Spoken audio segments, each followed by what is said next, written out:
Welcome to Flat Earth Debate, Uncut and After Show. I'm your host Nathan Oakley, and if you are new to this channel, or you've not done so already, then be sure to subscribe, hit the bell notification icon and join button if you'd like to become a Nathan Oakley 1980 channel member and keep up to date with the Flat Earth Debate. If you would like to support the channel, there is a super chat that runs alongside each of these shows while they are premiering, and there's also a PayPal, Patreon and crypto link in the info box below the video.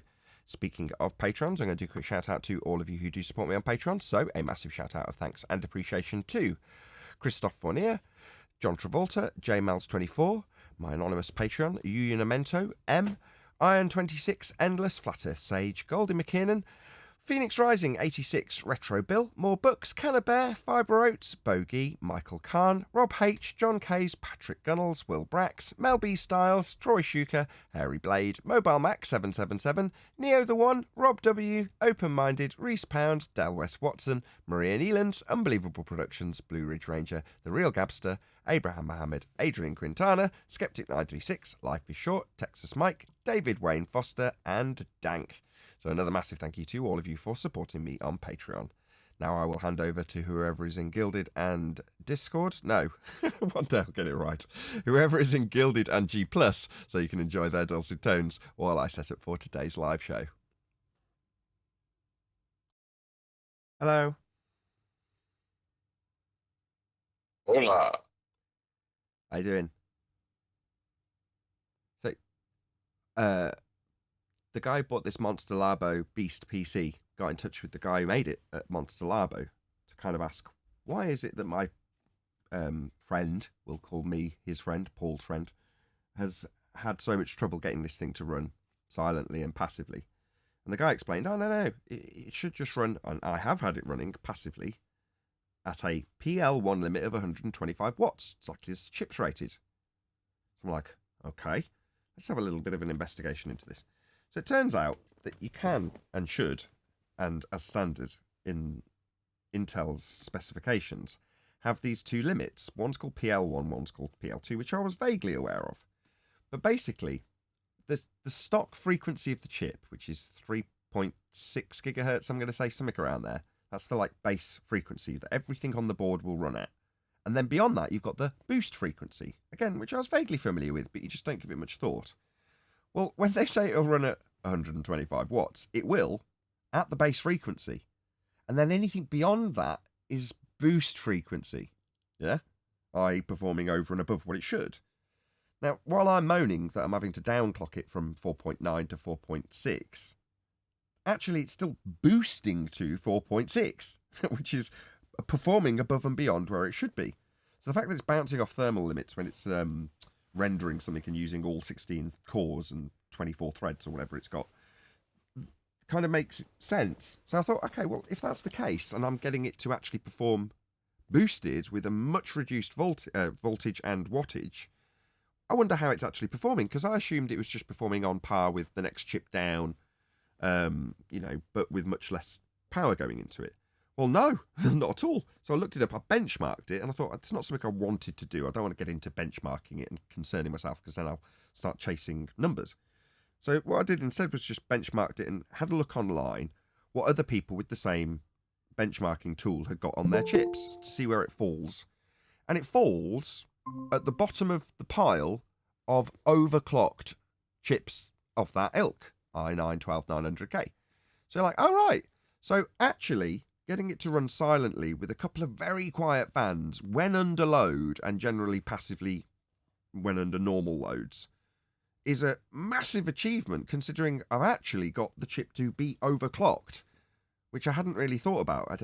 I hadn't thought about it in those terms. I'm always thinking of what's the maximum performance the chip could achieve with as much voltage as it would want versus what am I actually getting.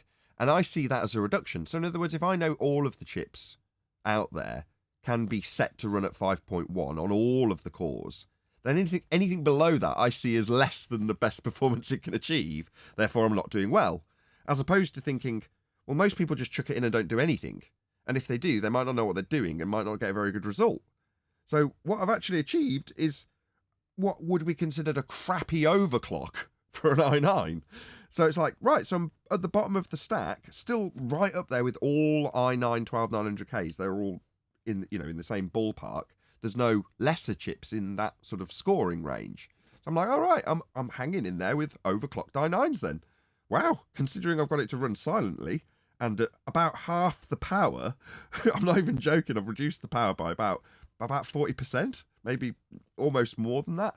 You think, bloody hell, I've actually done really, really well. Okay, it's taken me a solid month of fiddling, and I'm not going to say I'm an experienced overclocker, but I know I'm doing. So to actually achieve it and look at it stepping back now finished, as of yesterday at about 1 a.m, I can say, yeah, I've actually done really well. I've got optimal performance out of this chip, better than most people would get stock, far better than the next chip down. And the closest next chip down was someone who'd overclocked the absolute living hell out of an i7 and still didn't come close to what I'd got. So I'm like, oh, I've actually done really well then.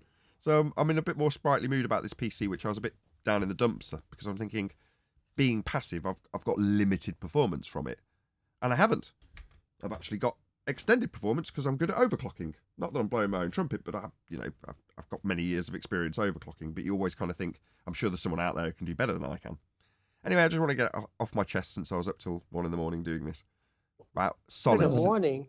Hold on, and some people say all you do is push buttons. You're up till 1 o'clock in the morning troubleshooting. Been up till 1 o'clock in the morning since I got the PC for about a month, right? And more than that, I've been up till 2, 3, 4 in the morning trying to test and tune and get it stable. But what I didn't appreciate was I was trying to get it stable at the boosted frequencies, at the extended frequencies, rather than at the stock base frequencies that, average Joe Normie would just go, okay, set the PL1 limit to 125 because that's what the chip does, and that's what the case can handle, 150, so with a bit of leeway. And it would just run, but it would run at 3.6, which is crap. So there we go. So I want it to be undervolted and overclocked, but I didn't really appreciate that that's what I was doing. Your show sounds great. I listened to a show yesterday called 11th Avenue Podcast. It was so freaking bad. Within the first minute, I had to shut it off. What was so bad? The audio? Yeah, oh my God, it was terrible, terrible. Compared to this show, you ruined me, Nathan. You ruined me. Well, I found out that the distortion I was chasing, obviously every time I tried to chase down a little distortion that was going on in the show that probably no one else picked up on, I was chasing my tail, but making little subtle improvements to other things while still chasing down this distortion. So I've got it really quite nicely squared away now. And I did actually go back and compare to other old shows. And yeah, it is significantly better, And again, it's just because I'm striving for perfection all the time. Again, somebody, I think it was probably the same commenter, got back in touch and said, no, you need to expand the horizons of the show in so many words. Going on TikTok will do that. As a reaction to yesterday's discussion.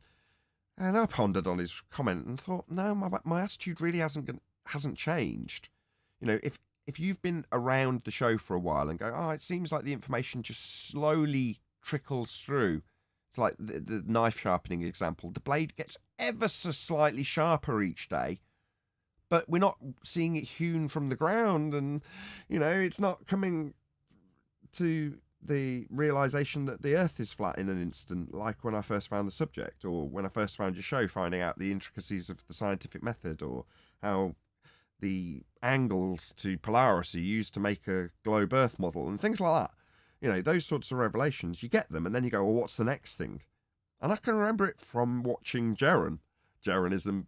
Yeah, again, on yesterday's subject matter, we were talking about, people have got a sort of nostalgia value with the YouTubers that exposed them to the truth of flat earth, and Jaron's one of them because he was a big, and still is, a big flat earth YouTuber.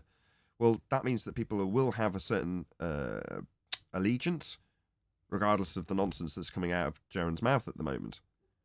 But that nostalgia does, still work on me, because I was watching Jaron's videos hoping for the next one, and when are you going to move forward and do more stuff, and, you kind of want more. But it's like, no, unfortunately, the turning wheel that's sharpening the blade that is flat earth debate is still running at the same speed, and letting the sparks fly off into other people's rooms, as in going on to TikTok by analogy, I don't think it's going to benefit us. I don't know if you guys agree. I mean, that may change. To the guy who keeps commenting, that may change. Well, I was actually thinking about starting because TikTok kind of appeals more to my like 2-minute videos, you know, quick, just parodies. It plays more to that. So I was actually thinking about going to TikTok and starting an account. But I mean, it wouldn't be flat Earth debate, you know. I mean, I'd probably put a link to your show. Oh wow, thank You know you. what I mean? I mean, that's very kindly appreciated, but I get what you're saying. There's a certain type of producer, you in this instance, that produces content that's short form, that makes the point with a puppet show in that case, most recently. You're like, okay, that isn't me. Now, for me to make a minute-long video, so I've done it. Obviously, I've got shorts. I've got 100 of them. Each of those videos takes almost as much effort as a regular 10-minute video to edit. If anything, the procedure to get it to be in the format they want, the size of the screen shape that they want, adds an extra step. So it's actually a more convoluted process for me to do a short video. And it's hard, getting a point that's quite complex down to a minute with a rebuttal. Just obviously I've got to summarize the show because that's what that's its purpose to me. TikTok is there to sell the show to other people outside of YouTube. I get it. I get what the people are telling me to do it for. But in order to do that, you've got to have something that's capturing your imagination within 60 seconds, but also has enough information to get you to want to come and watch the show, because that's what we actually do. And I can do it, don't get me wrong. I think I do a good job of it. If you watch my short videos, I think they're very good. Obviously, I made them.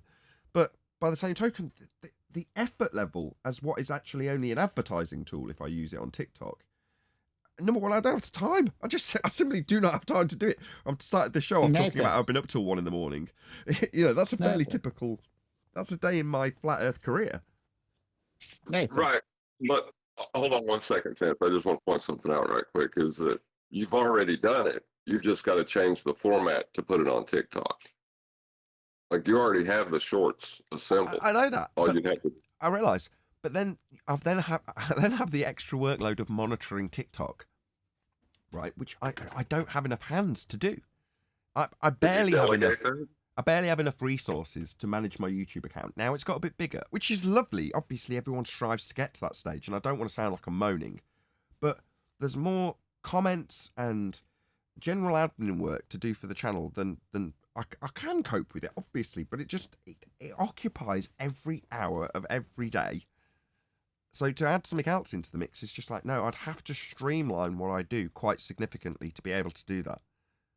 Not necessarily. You could delegate that.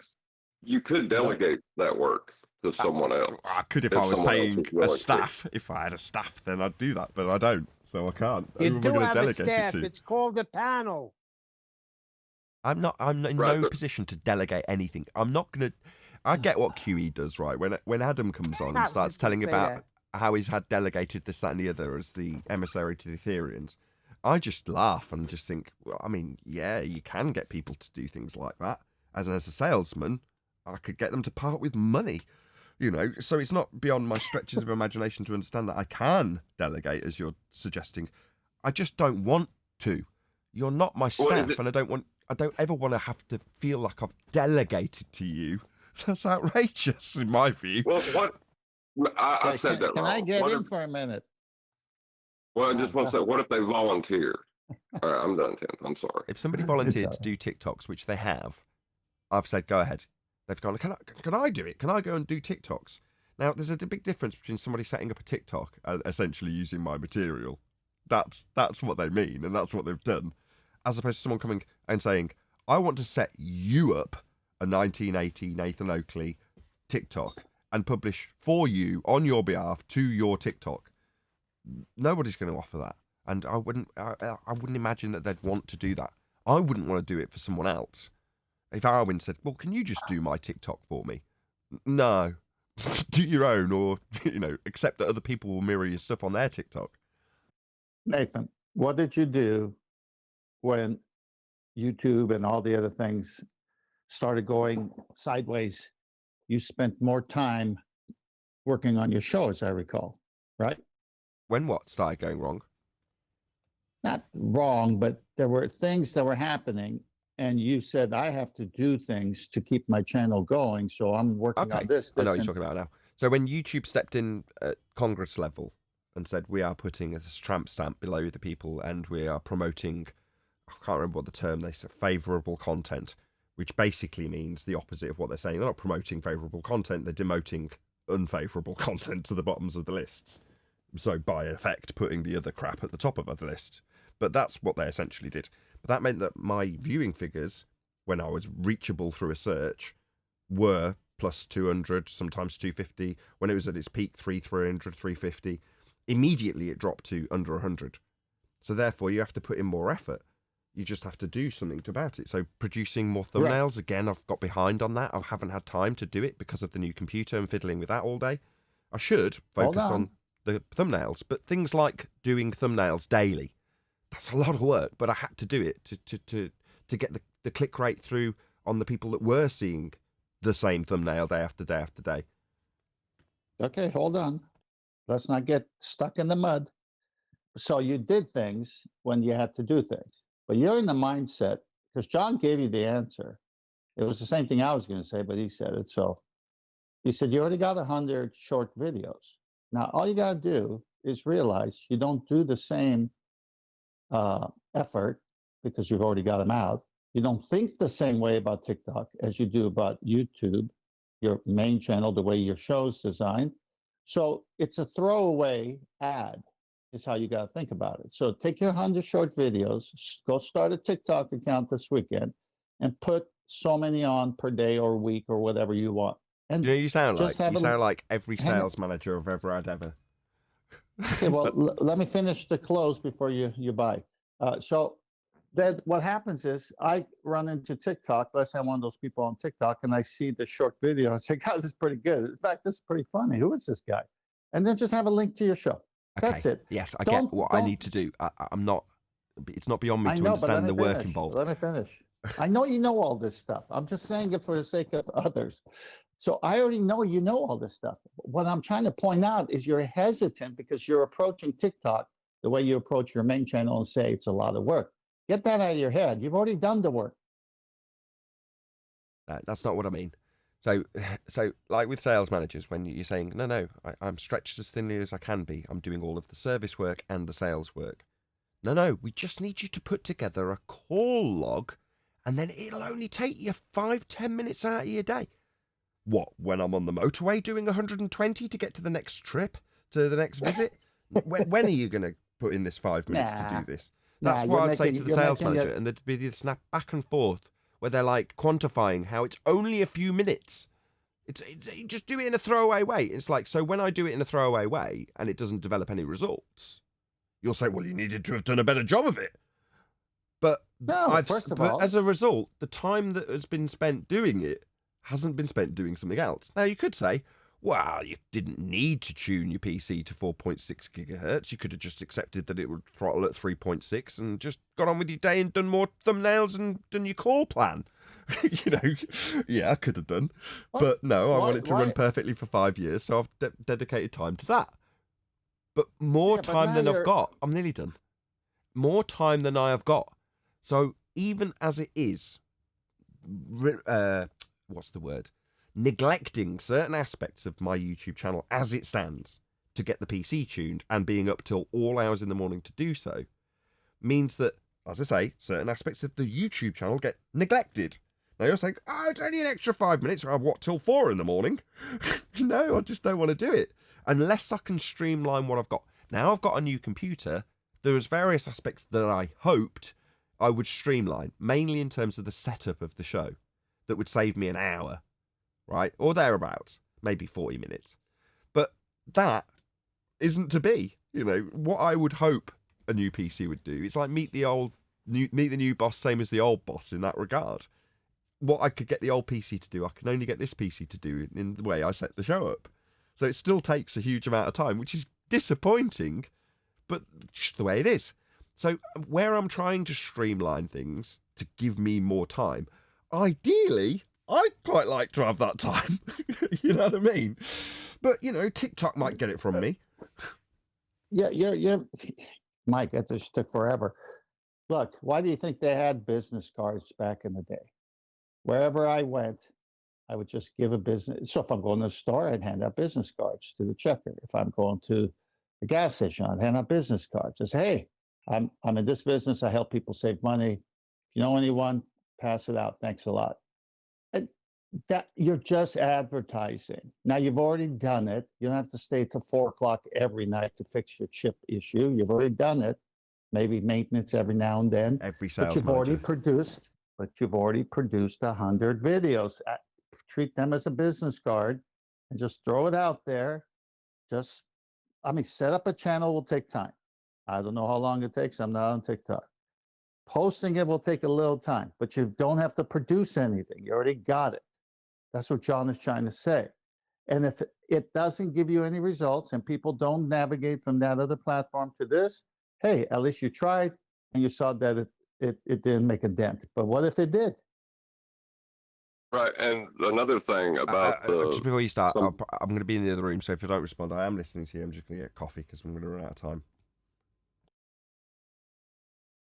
We don't need no stinking shorts. He's listening to you, John. Keep talking. Oh, I was just going to say that, people are really enthusiastic about this subject. And I ain't saying that you should ask someone to do this for you, but if you okayed someone to set up an account that had all the connections to your channel and they produce the stuff for you on TikTok, would you be upset about them reaping the rewards of doing that if you had the advertisement from it?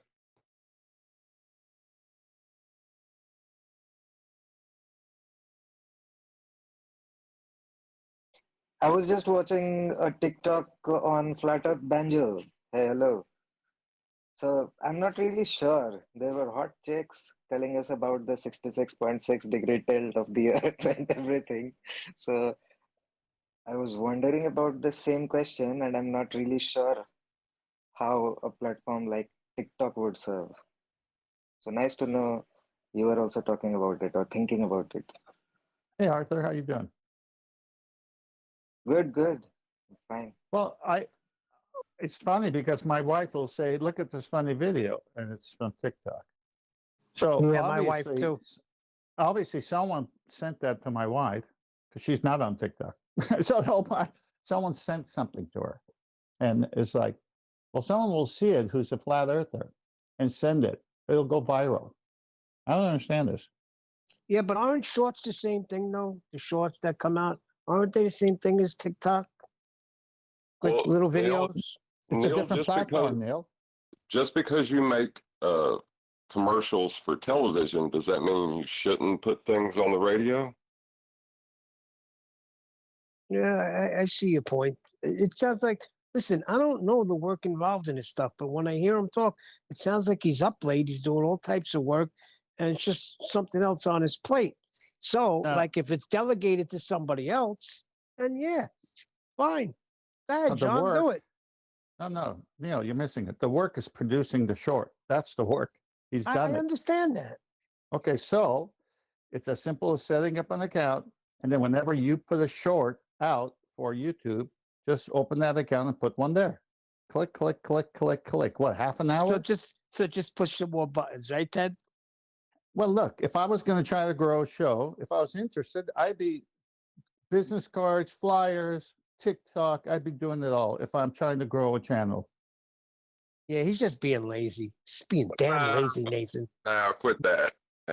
He's definitely not lazy. As much time as he spent with this. He's not lazy. It's a mindset. I see his point about his time. He wanted the YouTube career so he could spend more time with his family. You know what I mean? So adding more of a workload, I can see his point. Even if we perceive it as just a few minutes, a few more minutes in a day that's already filled, it is just, Hold on. That's why I said, he's home. hold on. That's why I said, if there's somebody out there who is willing to put in the work to change the format of his shorts, to cut down clips for him. And, you know, it could all be done through his approval. Like, okay, I accept that one, you know, whatever. And then have a link to his channel. Would he mind if they reap the rewards from that work through TikTok? But John, that takes time to review. Why not just, he's already putting time into doing shorts. Go to the shorts he already has because he's already approved it. He put it out on YouTube. So now just put it on TikTok. I mean, whether someone else does it or he breaks the mindset that it's not the same thing as YouTube, it won't be as much, because if he's already putting the legwork to produce the short. Now, it's one thing if he wasn't doing shorts and we asked him to do shorts and then open TikTok, but he's already got it. He's just posting it. Listen, this is a no-brainer because just because I can tell this is everybody gonna, watches TikTok. just because I can tell this kind of enthusiasm for TikTok's not going to wane. At some point, I will do TikTok. Okay. Good. Finally, you got the chip off your shoulder. About time. Jeez, got to break your arm. Man, I came on the show. I came on the show. Hang on, please. I came on the show. You're talking about chips. I come on the show yesterday. You're talking about chips. Well, I just want to tell you one more thing about my chip. So, just one more thing, and then I won't talk about it again, I promise. Because I've stopped now. I drew a line under it last night. I said to my wife, look, I'm pretty much there. I'm just dialing it in and seeing if I can get a little bit more out of it now that I've got it to be cool enough. Anyway, like I say, I'm very pleased. The fact that as stock, it would pull 250 to 275 watts, right, to do what it's doing. And I've got it down to max 150 watts. Now, that's not to say it doesn't occasionally pull a transient spike of like 350 watts. It still does that. But it doesn't matter. It's perfectly fine doing that. But the point is that consistently it'll pull 150 watts if it's under 100% utilization. That's full load in a synthetic test, stressed by Intel XTU or Extreme Tuning Utility. But when I had it down volted as much as I had for the last 3 shows, it was pulling less power, but it was underperforming, right? So I just nudged it because it crashed at the end of Tuesday's show, right at the end after about 3 hours. It did actually crash. So I was like, okay, well, I need to go in and gain that stability back. So I'll do a bit more testing. And I just upped the voltage from, I think it was 0.9 or 0.9 to 0.75. So it's added a little bit back more onto it. Yeah. Anyway, from that, I managed to get beyond stock performance. So instead of having to downclock every single number of cores and threads that I've got to keep to keep them ticking at the lower voltage, just literally an extra 0.5, tiny amount extra voltage meant it was so stable I could get overclocks out of it. Just amazing the difference between unstable and you've got to downclock everything and might crash after 4 hours, to a tiny little bit more voltage, and not only stable permanently, stable when dragging down 150 watts continuously, which is a lot less than it should. And at the lower core extremes, so between 1 core and 4 cores, so 1 core, 2 core, 3 cores, or 4 cores, it's running overclocked. It's running at 5.2. So faster than the chip is, permitted to run stock. And even at 5 and 6 cores, it's running at 5 gigahertz. Again, 100 megahertz over the standard frequencies. So okay, when you get down to 7 cores, it's running stock 4.9, and then 8 cores, which is basically when all of it is being utilized, the fast cores that is, it runs at 4.6. But that to me is a 300 megahertz loss when all cores are used, probably within margin of error if you were to measure it.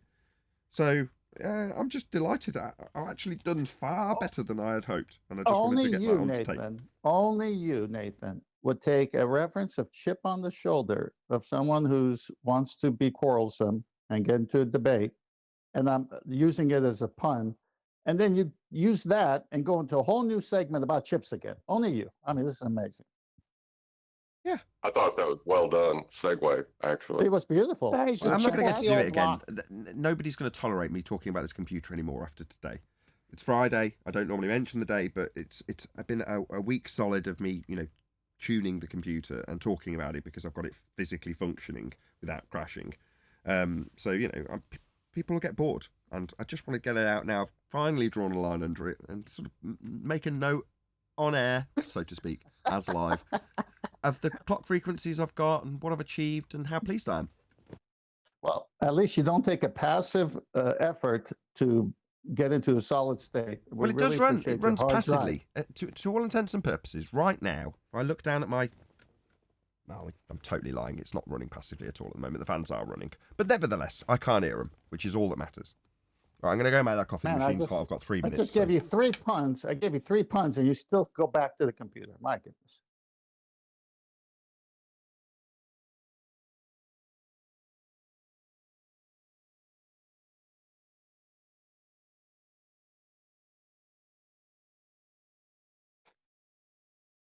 Well, I just killed it, didn't it? Well, I did 3 puns in a row, and he just took advantage of it and went back on the chip routine. You don't pun about his chips. No, because he's proud of what he's done. And he should be, you know. I mean, sounds like he's done well with what he has. Oh, you guys are too serious. My goodness. It is pretty serious most of the time, isn't it? Oh, there we go. But when you know someone's saying something for a gag or to relieve tension or segue, and then they go back on, they get serious again. You say, oh, gosh. Yeah, like when I said, he's just being lazy. Oh, no, he's not lazy. No kidding, he's not lazy. Holy shoot.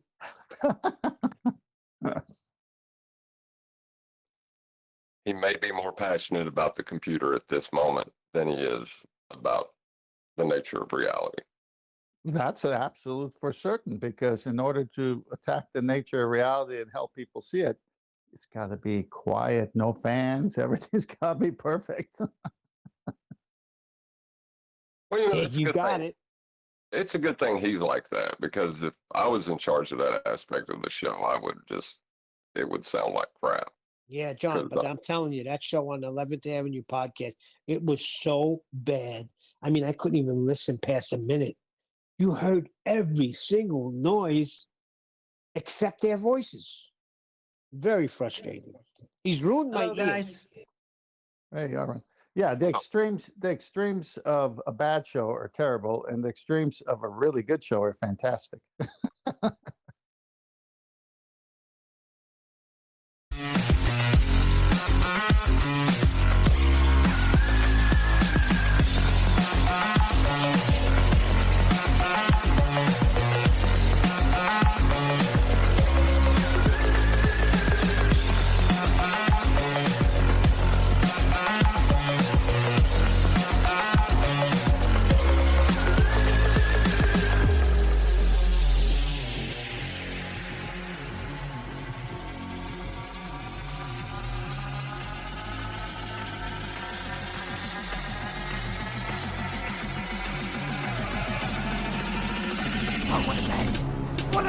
Welcome to Flat Earth Debate Live.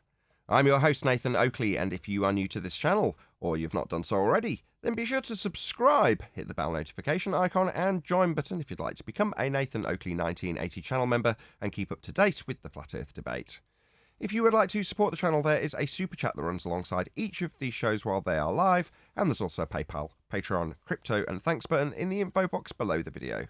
Most importantly, if you'd like to join the discussion, simply mute the page you are currently watching, then click the link in the info box below this video to join the panel and express your views on the nature of Earth.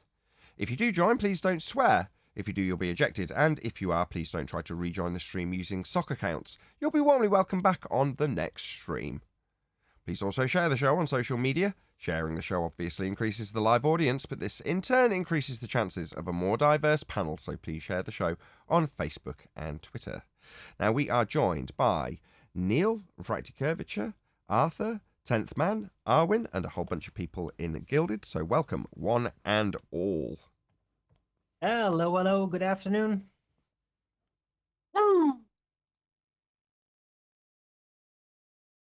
Arwin is ace. Arwin is ace. It's nice that he gets a compliment this early in a live show. I was there in his live show, yes. Yeah, it was a blast, wasn't it? Have you just finished a good show? It was. Yeah, pretty much. Oh, well, jolly good to know. Great. Let's do a bit of Very housekeeping. flat Earth technical. Go on, Arthur. What you fill us in? What was going on over on Arwin show?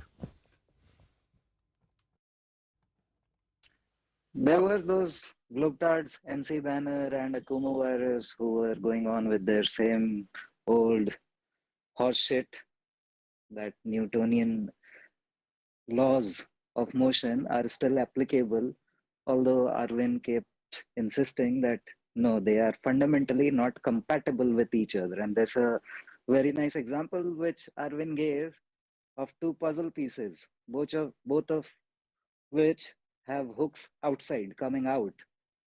So it's fundamentally incompatible. And that is what they're trying to reconcile. So it was pretty obvious. Still, they kept on going on and on about it. Yeah, for an hour in my chat. They just kept on reasserting it. They're fundamentally different geometries. One's fourth dimension and the other's three-dimensional geometry. Well, the two, you can't shoehorn in a fourth dimension into a three-dimensional geometry. That's just not. It's not possible. So to say that they're kind of, what are they saying? They're compatible. What was the word you used? Yep, they're fundamentally incompatible. Correct. But if they want to argue that, what cracked me up was in the Skype message, because I did happen to catch it while I was waffling on, like I was in the pre-show to Paul, the guy who bought this new PC, just telling him what I've been doing, like I bored you all with in the pre-show. Yeah, it cracked me up because they were flat earthers saying this. Am I wrong? I don't think so. MC Banner doesn't seem like a flat earther to me. Oh, okay. Maybe I don't just know. got that from a misinterpretation of earlier bits of text in that Skype chat. But let's ask the question: So is there any scientific hang on. evidence? So any scientific evidence of gravity? one question for Arwen. Arwen, so they thought the puzzle of a horse was going to fit with the puzzle of an airplane? Is that what it was?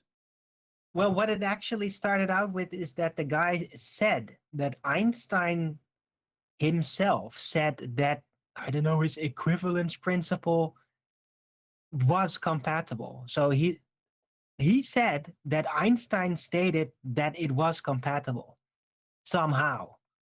And he kept insisting.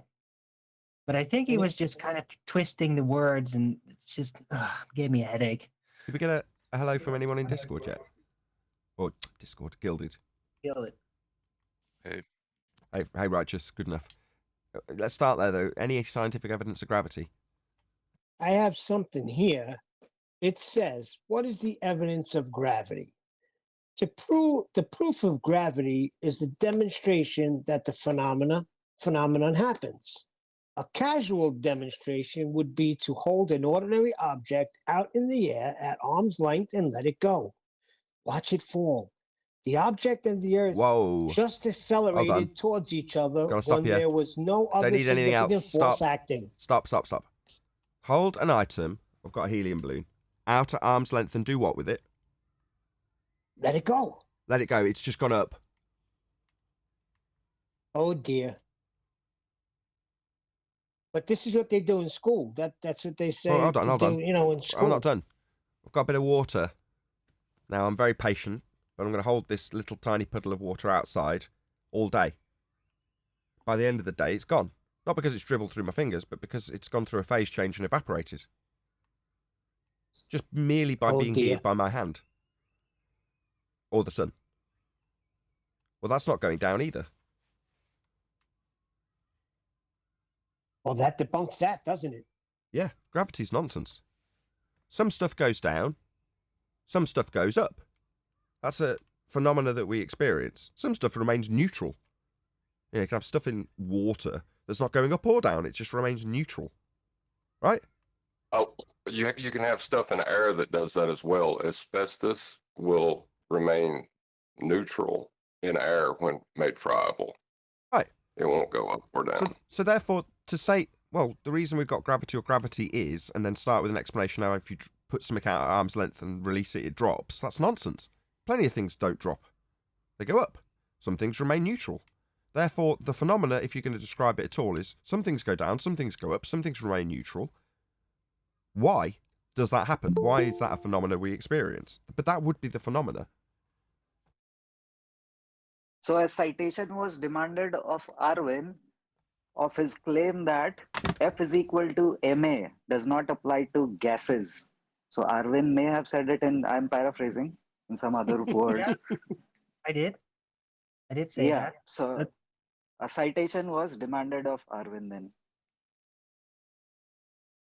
Okay. Well, I don't have any. I just know that gas doesn't have mass effectively. The mechanism of mass doesn't apply to gas. It's a Newtonian mechanism. That's what it's anchored in. What's mass? And it just doesn't apply. What's mass? Mass is a Yeah, I was gonna factor. say, what's mass? Mass is a component derived from the density. Well, But even it gas is pressure. like susceptibility to momentum, or what do you call that again? That's Traction inertia. or inertia, right? Well, no, And gas inertia is doesn't do that. inertia. Is Gas inertia. only There's only two Yeah. descriptions. One is the amount of stuff that it's got, which is mole, and the other you've just given, which is inertia.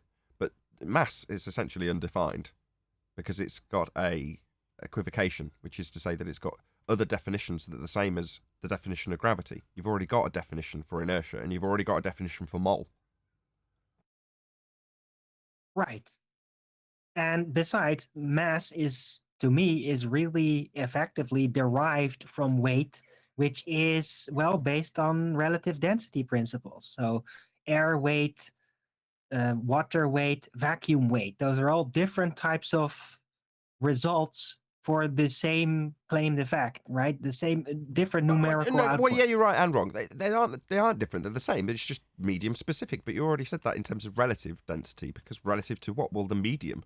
But yeah, they're not. They're the same effect. You might have a different material behave completely the opposite in a different medium. Like us, we might go down, go boom, boom in air, but we remain neutral in water. Well, that's different because of the medium. Specifically, relative density is medium specific.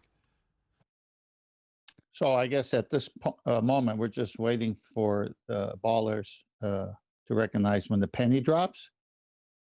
Or goes up, depending on what you're releasing.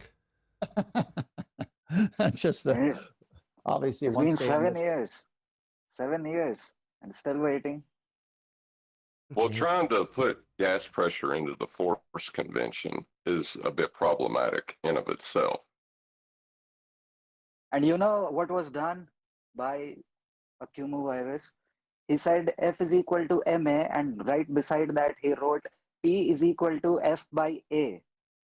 F in the sense force, and I suppose he meant area by A, but that is how low he has to stoop in order to conflate the A in F is equal to ma and pressure, so that they can talk about these two things at the same time.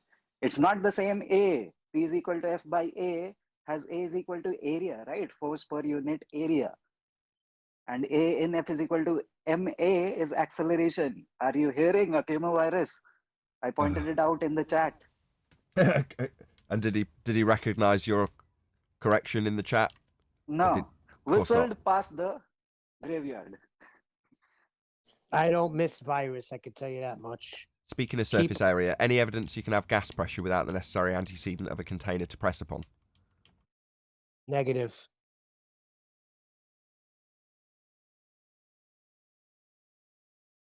Well, can you have a gas pressure gradient without gas pressure? No. So when they ask about the gas pressure gradient, they're just ignoring the problem. QE and summarizes it moving on best. to it. It's the problem is X, and they ask you about delta X. So a delta of gas pressure would be gas pressure gradient. But in order to have gas pressure gradient, you've first got to have gas pressure, and you can't have gas pressure without a container. So when you ask, how do you have gas pressure without a container, then they say, well, we've got a gas pressure gradient. It's a red herring. Yeah, that's what I was trying to get to. It's a red herring. It seems like it's relevant, but it's not, because to have a gas pressure gradient, you need gas pressure first. First, the gas pressure. If the sky was a vacuum, if you will have a window, look out of it at the nice blue sky above you. If that was an area of volume devoid of anything, that would be a vacuum. then the gas we're breathing would never have developed pressure in the first instance. That is to say that the first gas would have been released from the ground or developed by whatever developed it. If it's vegetation, it seems unlikely in the first instance, but nevertheless, however the first gas was produced, it would leave the ground, enter the vacuum, because it would be 10 to the minus 17 torr at surface level, and it would just carry on through that vacuum in whatever direction it left the ground in, and it would just keep going. It would never hit anything. That would mean to say it doesn't ever press on anything to create pressure. We'd never have gas pressure if the lies of the sky vacuum and outer space were true. We'd never develop gas pressure.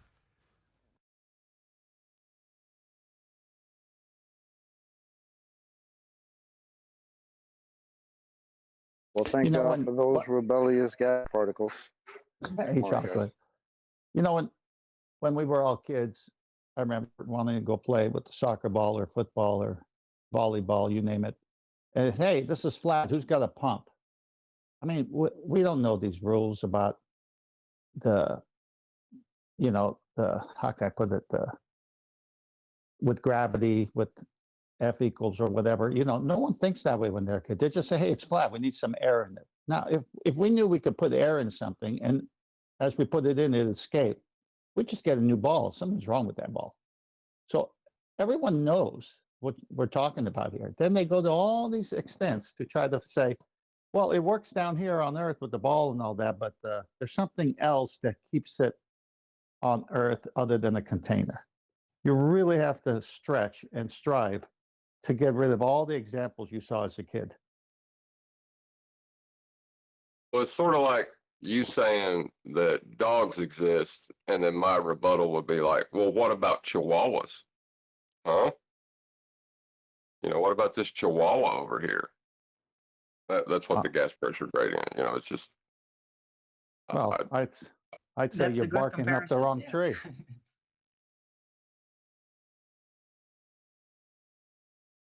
Any evidence of the distance to the sun?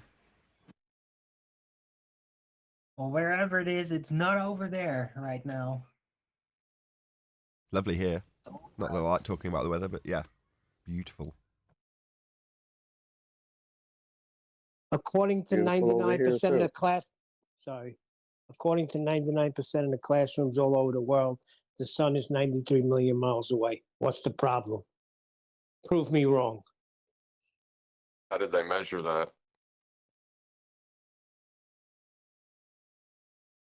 They calculated it From what? from presupposition that the Earth is a sphere and that the Venus is also a sphere and at the same Right. size and that.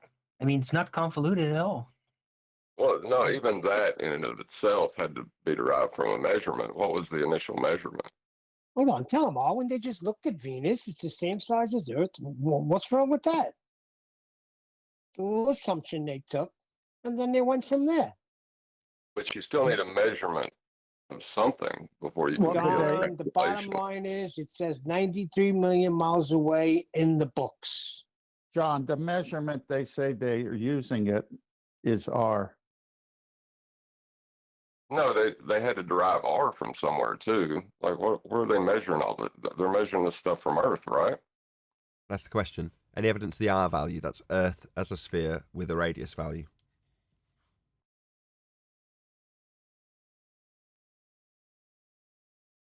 Well, What's what the would you point if accept don't as have evidence? one, right? I mean, if everything is based on the globe, but they don't have the radius value, then it kind of becomes mathematical, doesn't it? It's just No, they mathematically assume that, and then everything builds on top of that. Yes. Well, you got to. Well, before you can say it's mathematical, you need something to be you know, to put into the calculation. Difference Right. between eye level and the horizontal plane. Yeah, exactly. Exactly. Your ball comes from a flat Earth derivation. Anybody who's on the ball still happening to watch this? The ball was measured by way of flat Earth measurements. You wouldn't have the ball if it wasn't for the flat Earth we're standing on. And the flat Earth celestial sphere model that they utilize those measurements in to come up with the idea of the celestial sphere.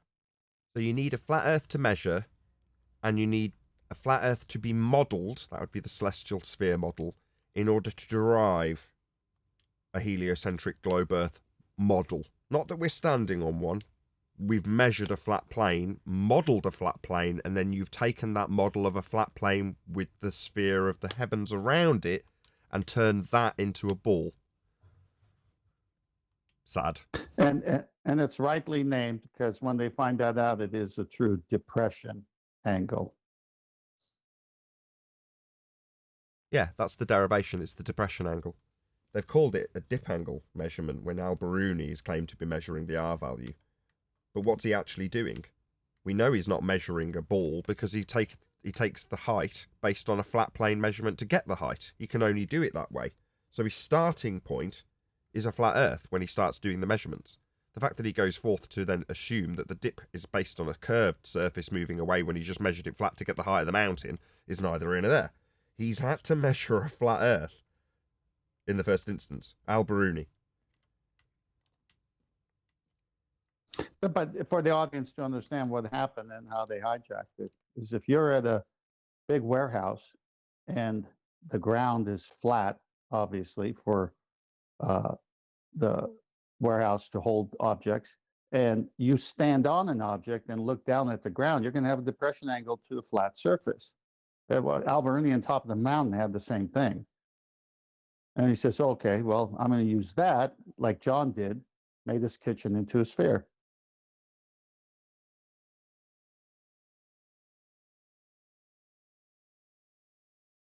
Any evidence of axial rotation of the Earth-based variety? You know the Earth is spinning because everything is so stationary and still. That's a bit of a spin on Elon Musk. You know it's real because it looks so fake. You know it's spinning because everything looks so stationary. Yeah. I mean, that formula that he did can basically apply to every asset of the globe religion, right? Is Musk a liar? Remember what he said after that? He said, we have better CGI than that. Is Musk a Brilliant. liar? You know, we say there's only a few small handfuls of people that we can say, you are a liar. If Tim Peake was stood in front of me now, I'd call him a liar. So, as much as it's terrible to speak ill of the dead, M. Scott Veitch's father was a liar. And I'd say that to his face. Without speaking ill of the dead, because he is and was a liar, as are all astronauts. That's demonstrably provable. They're talking about going to Narnia as though it's real. They're liars. What about Elon Musk? Not necessarily. That's what I always thought. Go on, what's your rationale for not necessarily?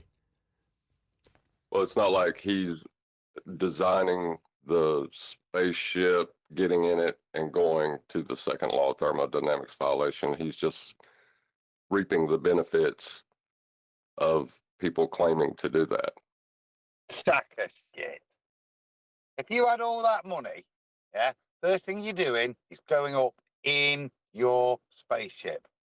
So the only defense he's got is, yeah, I'm really rich, eccentric, multi-billionaire who's got no interest in actually going up in the rockets that I'm building. Because the second he goes up in that rocket, he's got a decision to make of how he then portrays what he sees, hasn't he? So you can make the excuses that he doesn't understand how an electric car works or how rockets work, but the simple fact is he's the owner of all of that. He has the ability to go up whenever he wants and see it. So the only mitigation is to claim, yeah, I've got no interest in even looking at the Earth as a ball. I agree, but he has. Maybe He's a they're liar. not. For us to Bastard. declare it, though, Adam, would you not agree he has plausible deniability? Oh, someone's just brought up a Tim Peake picture, perfectly timed. Perfect, exactly that. Plausible deniability, yeah. But it is plausible. Plausible deniability, yeah, if you believe that he's such a quirky eccentric, he invests all his time and effort into building a space program, he's got no interest in going on himself. That's plausible, I suppose. No, see, then there has to Nah. be someone in Elon Musk's company. See, there has to be someone in Elon Musk's company who is faking the Starman in space and the Earth No. behind And it, they've all got and then plausible showing it to deniability him, too. and he's You're not right, aware but of Adam it. is right. no, they've got plausible deniability too. In the same way, the guy who says, "Well, it's Photoshop because it has to be," I wouldn't label that guy a liar. Not at all. He's just doing his job. And if you've been charged or challenged with making Starman fake CGI footage, and you understand that that's what you're an expert in, they're not liars. They're just charged with making a task. Elon Musk, on the other hand, beyond his plausible deniability, which he has managed to maintain, which means I can't label him and brand him a liar with a clear conscience. He might What do you mean? not He be. should be the first one up there. I was coming to If that, it Neil. was me, I'd be Neil, I'm right coming up to there. that. Right, the other day we talked about the episode of The Crown that I watched where the Prince of Wales met the astronauts that had gone to the moon. And in that same episode, one of the things he does as a pilot, learning to fly, he's like, I'm part of the Royal Air Force, I need to be able to fly. Take me up in planes and show me how to fly. But when he gets his wings or whatever you get and he starts commanding a flight, he goes in a very up-to-date, sophisticated aircraft, and that normally flies at 35,000, and he takes it up to something like 55,000. And the guy's like, we're right at the limits of what this plane can do, sir. And he's like, yeah, whatever. I want to go up higher. That's all he's interested in. Right, Adam, that's your point. So when he gets to talk to the astronauts, this is from the, reasonably reliable sources, and apparently they thought this was reasonably accurate. And I can imagine it, even though it is dramatized to be reasonably accurate, right? All he wants to talk about is going up to the heavens. And they're talking about heaters going wrong and just looking at charts and, because they're liars, right? But as Adam says, Elon Musk would only have one interest. What would that interest be? Going up and seeing it. If he was the Prince of Wales, yes. That's what the Prince of Wales says. Yes, he would okay, do. okay, thank you. It's just a comparison. In the Tesla cars, the Tesla truck, the Tesla flamethrower. Did he ever go on all of them, or did he just Yeah, he invent did. them and Yeah, never he bothered to did. use Yeah, it? yes, he did. Even though those weren't his, they were crowdfunded, right? He's supporting them through crowdfunding. So although he's got a hand in it, he's not actually risking any of his own money in those little endeavours. Very sensible man. I've got to take your hat off to Elon Musk. Obviously, he's very, very rich. But yeah, he did have a go, didn't he? Right. Well, is the things that those things produced claim to be going into one of the most dangerous environments that we can create, such as a vacuum? Let's go back in time and look at Richard Branson, who's gone through the exact same process. I'm sure there's others that people can mention, but it's the one I can remember most prevalently in my recent history. Right, in our lifetime, we can all remember Richard Branson with Virgin. Do we all remember the bullshit of Richard Branson? He was doing the drop things. Who's causing feedback? Chocolate. The drop flights where they launch off on a rocket of sorts and then get up to a certain speed and then drop a further rocket from underneath it and then shoot that off into space. That was Virgin's endeavour, something they've been doing since the 70s. Yeah, Yeah, I wasn't remember that. supposed to be some type of a suborbital flight, something like that. Right. They've all had... At this point, it should have been commercial, because that's what they were. That was the whole plan, right? To take regular normies who could afford it up high enough to see the curve of the Earth and all that beautiful nonsense. It's a perpetual scam, isn't it? Because they're constantly promising it, and you've got all these private businesses like Branson, like Musk, who punt it and promote it in that way. It's like love bombing. They dangle a little bit in front of you, and then there's the constant promise of it coming eventually. And in your lifetime, when you get to 60 or 70 and you forget all about the notions of maybe going up with Richard Branson, you die, and then the next generation get Musk doing it. Don't forget But Bezos. you may have that token, Nathan, of spending £200,000 in the late 90s to book your ticket. But I'd just like to offer you a credit note towards the £500,000 flight to space in the year 2030. And this man's earned millions and millions selling these tickets to space that not one's been fulfilled yet. Right, and so support me in my GoFundMe to send a flat earther to space. We're just going to get $500,000 accrued. I get your point, John, but no, I don't want to be like them. I don't want to con people, right? As much as we've recently been called scammers. No, we don't want to. I don't want to personally convince people that they can travel to the outside edge or the outer ring as a flat earther and then perpetually sell tickets to something that can't happen. I'm not saying there isn't an outer edge. There might be. I don't know. But anyway, my point is with space. I didn't claim that. Go on. Well, maybe I missed your subtlety then. Right. Space. The thing you're already in, right? So I could just get you a plane ticket to Hawaii, you know. Outer space. And outer space is what they're selling. I didn't claim outer space. I said just send a flat earther to space. Fair enough. Well, didn't Neil deGrasse Tyson come against all three of them and say, those guys aren't in space? Yep. You talking about when he slapped the beach ball? No. He actually downplayed the idea that now people are so excited and thrilled about us supposedly sending rockets that just go up a little bit and come back down to land. So he's well within the narrative because, you know, obviously he thinks that people walked around on the moon in 1969. So he's kind of taking the stance of, well, this is not really space. I mean, what are we doing? They're just going up a little bit and coming back. And there's not even people going up. So he's on that page. He But said then again, he is one of the priests, so. Yeah, he says just a high altitude. They're not even close to being where the ISS or astronauts go. They're not astronauts, he said. Well, you're not going to see any curvature from 2 millimeters above this beach ball. I wish I had a beach ball to slap. Well, that was his other fantastic thing. magic So- trick. What a glorious, that is his best magic trick. Yeah, it is. Because he says exactly the truth in a way to make you believe you got to go really, really high to see the lie. Well, to see what he's made you as a flat earther and globe earther reify from physical geometry on the beach ball at the limitation of the edge of the beach ball for an ant looking beyond that limitation. That would be the edge of the beach ball in physical terms, a geometric edge. Well, when you describe it by contrast with you're not going to see the curve of the earth, you're automatically on both sides taking that position that there's a physical limitation to your view at the horizon without him even saying it.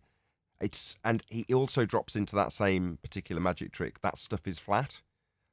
Oh, just epic. In terms of magicianry, that is outstanding work, Tyson. My Yes. hat is off to you. That's I don't agree with your that's it. heliocentric nonsense, but I will take my hat off to a superb bit of wizardry, which that was. Ex- Looking except at a the thing- ball and saying that is flat and you nod. It's brilliant.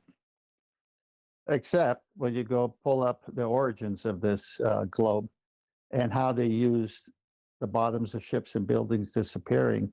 And that was the basis of curvature. And now he says, no, that could never happen. But that's how they got everyone through optics and perspective. Arwin yesterday was saying that, what's his name? Ken Wheeler, right? Ken Wheeler's some sort of good magician because he's, duping the people that believe his nonsense waffle. Nah, the multi-levels of Tyson in that magic trick, that's good wizardry. You know what's another of his good tricks is to have his space talk show with a comedian and laugh about almost everything they say. He's just careful with his words. So when he talks about Coriolis, if you actually listen to what he says about Coriolis, he never explicitly states that the Earth turns underneath. He never says that, ever. You'll never get a soundbite of him saying it either. He implies it in the most crafted way that you've ever heard. I know because I've tried to get sound bites out of it, and it's a very difficult task. Normally what you end up with is him saying something that loosely relates to Earth turning underneath as a non-inertial turning reference frame, and the diagrammatical example that the producer he's talking on the video of has put an example of Earth turning underneath a football, for example, visually. But he isn't actually saying it. Now, he means it because his description implies it, but it's only ever by implication, so he's never caught out with someone saying, "You mean Earth turns underneath the football?" even though they've heard the explanation, he's made it convoluted enough to keep the explanation sound and explicit in regards to Earth having to turn underneath the football without saying Earth turned under the football. He doesn't do that. He's too skilled. Yeah, but he does say it's caused by the rotation of the Earth. I mean, are you not to assume that the rotation of the Earth is happening underneath the football that's being kicked? Well, that allows the anti-flat earthers to say that the Earth and atmosphere are rotating together because he doesn't explicitly state underneath. Well, they can say that, That but would that's make no not. sense because that would just be one reference frame. So why would Right, you even it- say the Earth's rotating underneath? That would even be the cause. The whole thing is, as the ball was being kicked, the Earth is rotating underneath, and the field goal post moves enough so that the team can score. Right, that's the understanding you have, but that's why it's such a good magic trick, because of the words he doesn't say. Exactly. You can't just come So out the, with so the Earth only turned under word the he football. doesn't say is underneath, because he does say rotation of the Earth. I know that. Yeah, but rotation So of the Earth is a maybe nice, safe term. Everybody who he's talking to has that safely tucked away in their educational background. So saying, well, the Earth's turning, everyone would just go, yeah, of course. But if you add on underneath the football, people would look at you and go, whoa, what? So if I jump up and down like the football, the Earth will turn under me. That don't happen, Tyson. But he doesn't say that. So the craft is in what he doesn't say. John's absolutely right. Well, let me go with Chocolate and see what you guys say here. So, Chocolate, when the Earth is rotating, is that why the stars and the sun and the luminaries seem to move? Yes, but According you to didn't their say narrative, underneath yep. Hang on, You the chocolate. Yeah, according to them, yeah. Okay, so then what happened when the drone lifted off the surface of the Earth and is now filming or taping the stars are still moving? Yes, they are. Oh, so then the Earth's rotation wasn't the reason the stars seem to move, because the drone is now off of the Earth. It's not stuff in the sky that's local, it's the stars now. So it's not Earth and atmosphere moving as one anymore. Even if they hold on to that, are they now saying Earth, atmosphere, sun, moon, and stars are moving as one? Well, then we'd never No. have night. No, because they're saying that the drone is moving with Earth at that point. Then there's no effect. So if the drone's moving with the Earth, then the football would be moving with Earth in the example that Neil deGrasse Tyson gives. But it isn't. It's deflecting as a result of Earth turning underneath, as we've gone over several times. He just doesn't explicitly state the turning underneath bit. The deflection to the right caused, he says the deflection to the right caused by Earth's rotation. Okay. Well, a 1/4 inch deflection to the right caused by Earth's rotation is just on the edge of being complicated enough for your average normie to not recognise that means Earth's turning under the football. Okay, fine. Right, that's our understanding. Okay, so if the Earth is if the drone is turning with the Earth, then are we in the open or closed system at this point? Closed regardless, but that would require a closed system in their example also. Okay, fine. So then if they're going to go that far, then we're in a closed system and you can never get to outer space. Yeah, I mean, that is something I took it to with the late George Netanyahu. Exactly that. If you're going to give an example of a train moving along and you throwing a ball back and forth on the train and how the ball doesn't suddenly whiz to the back just because you're moving at 70 miles an hour on the train, well, that's a closed system. So Earth's a closed system, according to that example. It's half a win. End of NASA. Go on. No, it's the end of NASA. It's over. It's all. Yeah. If it's that, it's over. Yeah. But their claim in that regard, when they give that example, goes against the actual globe Earth claim, which is why it's safe territory to argue with us. In other words, if we're arguing with an anti-flat earther about how Earth and atmosphere move together, like an example on a train where you throw a ball and it doesn't drift away at 15 degrees an hour, then it doesn't drift away at 15 degrees an hour, and that's what the actual globe claim is. So they're getting you to argue against a position the globe doesn't actually hold, therefore you can argue all day long with them about it. Right, and that's what I was trying to say about the drone. when it goes up and the stars don't stand still, because the underneath isn't explicitly stated by Tyson. Their cognitive abilities will push towards that. Means it's not rotating or it is rotating with the Earth. Well, let's be clear here, because in celestial navigation, when you use Greenwich time for longitude, every hour, the sun, if that's the star you're using, is moving 15 degrees an hour. So that's how you're able to pinpoint your longitude using Greenwich. So they can't get away from it too far. Right, but it's never meant to make sense, I don't think. It's a loose, like when you go into it, as we have, it'll fall apart because it's wrong. I know, that's the fun part of just digging and digging. It's like a kid with his hand in the cookie jar saying his hand's down the cookie jar. This is all the arguments end up being visually like, what? You're gone. It's over. If you say this, then you can't have space flight. If you say you want space flight, then it can't be this. It's contradictory at every point because they're lying to begin with. Right, but you're still, and the nice thing about it is as flat earthers, when we let them claim Coriolis, we're letting them have the non-inertial turning reference frame and a radius value without challenge, just to point out that their logic is flawed even with that. Yeah, exactly, and that's why they do it in that way, because at that point they've got their non-inertial turning reference frame. So Earth is rotating in both examples, regardless of the outcome. So Earth and atmosphere moving together to not induce Coriolis effect, as is claimed by the globe. Well, you've still got them rotating, so they win. Earth rotating underneath the football to give a 15 degrees an hour deflection.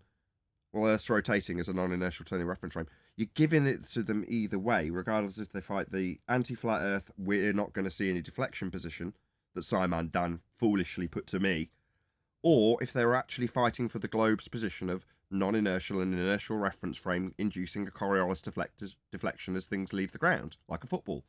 Either way, you've got a non-inertial turning reference frame assumed in both cases. So if they can get you to have that false dichotomy argument, or argue against the anti-flat Earth position doesn't affect the globe's claim that it is actually turning underneath, they win both ways. You remember, Nathan, when they used to say, well, that's powered flight? Remember that? That was what? Howard? Who's he? Powered flight. When we would use the airplane example, they'd say, well, you have to account for it with a bullet, but you can't use an airplane because that's got an engine. Means they don't understand Coriolis effect, because the effect is only induced as you turn beneath things. That was something that Wolfie6020 will forever be spanked by me with, because he's too dumb to understand how Coriolis works, and somehow thinks it's reference to the plane, the trajectory of the projectile. You will be observing as you turn beneath to see Coriolis drift. Wolfie, you stupid idiot. You're being smack bummed by a flat earther right now for your dumb lack of knowledge when it comes to Coriolis effect. Have they not sacked you yet, Wolfie? Why have you got a pilot's license when you don't understand Coriolis drift? Ha ha ha ha ha! Wolfie will ever be my whipping boy in this regard. You dumb fool. Just want to get that in there. Can you go through your skit of him calling the tower? I thought that was Ground control to Major Idiot Wolfie6020. I am observing your plane from a roundabout. It appears to be drifting at the rate I'm turning beneath it. Please engage your Coriolis deflection correction meter immediately. Hey, it's Wolfie6020 here. I'll engage that immediately, because I'm thick as shit. Right, you brought it back to the claim of the non-inertial turning reference frame at that point. But if they can get you to argue about the projectile, then they're winning, because you're not talking about the actual claim. Normally, Wolfie can pull the wool over your average Joe's eyes by talking about his projectile that he flies. Not realising that Coriolis is only ever observable as you turn beneath things. Therefore, absolutely nothing to do with the flight that he's taking. Only ever observed if you turn beneath his flight and observe it seem to drift as you turn beneath it. He ain't going to be correcting for that. like he says he's going to correct when he talks to people who don't know better. And then he met me. Didn't you, Wolfie, you dumb idiot?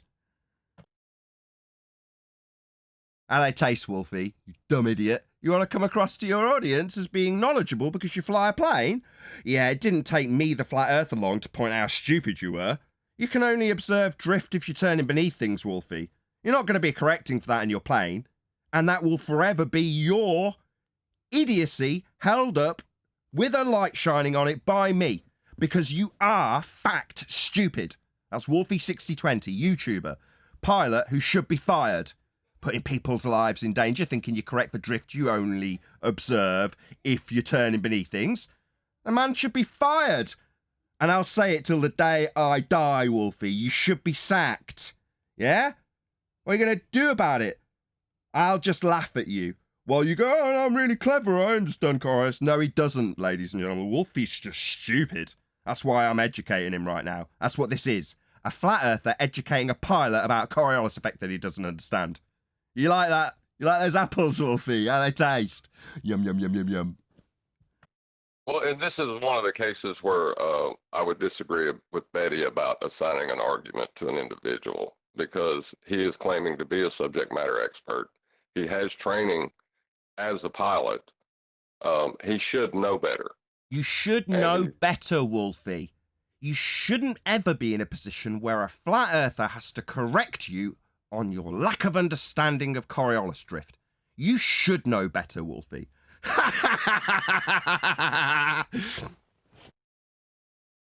Isn't that a non-actual drift? Pardon?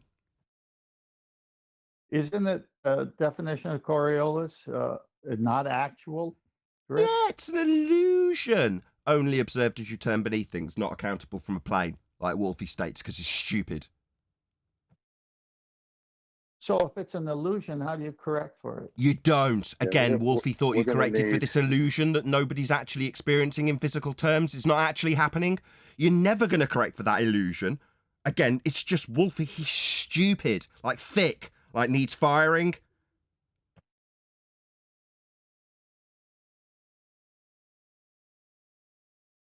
Subject matter expert, my ass. Thick. That's what Wolfie is. Doesn't deserve to call himself an expert. Doesn't deserve to fly a plane. Humiliating to be corrected on his quote-unquote subject matter expertise by me. That's embarrassing, Wolfie. Deeply embarrassing. Isn't that a lot like Elon Musk example we gave earlier? Why doesn't he go up on his own thing? And Wolfie says things, but he really doesn't believe it? Because he does Musk fly? knows better than to talk about things he doesn't know. He'd rather say, no, I don't understand how these things work. But I understand how to exploit them in a business sense. Don't need to know how a rocket ship works. Well, that's him declaring his ignorance as a defence. Wolfie's the other end of the stupid Dunning-Kruger scale, though, isn't he? Declaring himself a subject matter expert when he doesn't actually understand how Coriolis works. Thinks he's correcting for illusions. Yeah, that's just stupid. But that's what arrogance gets you. Humiliated by me, the flat earther.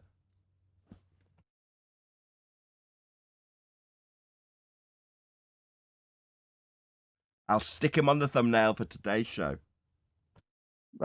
We got someone in our panel named Flat Arthur. Yeah, I got a great picture of Wolfie with some blonde in a crap box that he's about to fly. Hey, love, I know all about Coriolis effect. Oh, do you, Wolfie? I'm pretty dumb, so I'll believe you.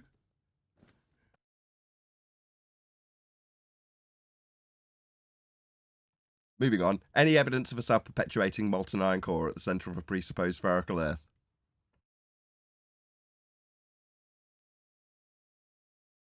If I said P waves and S waves, would that be a problem? It'd be a flat Earth proof.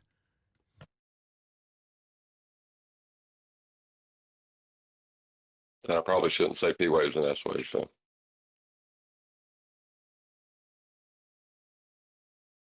Can you ask your question? Housekeeping question, that is, John. Well, if Earth is a sphere and we navigate it as a sphere, then why do we have to apply a transformative equation to it? You don't. You shouldn't. Because it's flat. It's not a sphere. You can't be spherical and then have to apply a transformative spherical equation to something that's already spherical. There'd be no transformation. It would already be spherical.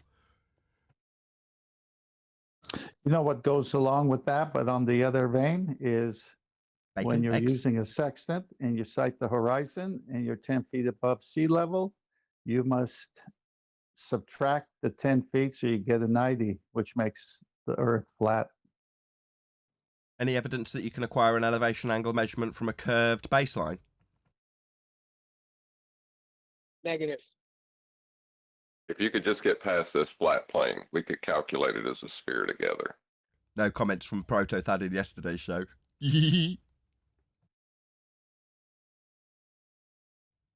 we just need to get over the fact we need a flat plane to measure first. If we can just get past that, we can all live happily ever after on a sphere, says anti-flat earthers when put to them that they have to use a flat plane. And then the rebuttal to you is you're just hung up on that flat thing. You're just getting hung We up on use that it. fact we need a flat plane. Don't get hung up on the flat plane we need. I would like to Nathan, bring who it was back the to one? Who was the one that said I'll give you the flat Earth? This is back way before the sextant argument. Cats. Yeah. Right. What I was going to say is we were talking about shorts earlier. Do you have that one as a short of him stating that? Yes. You want me to dig it out? That's just great. Talk among yourselves, I'll dig it out.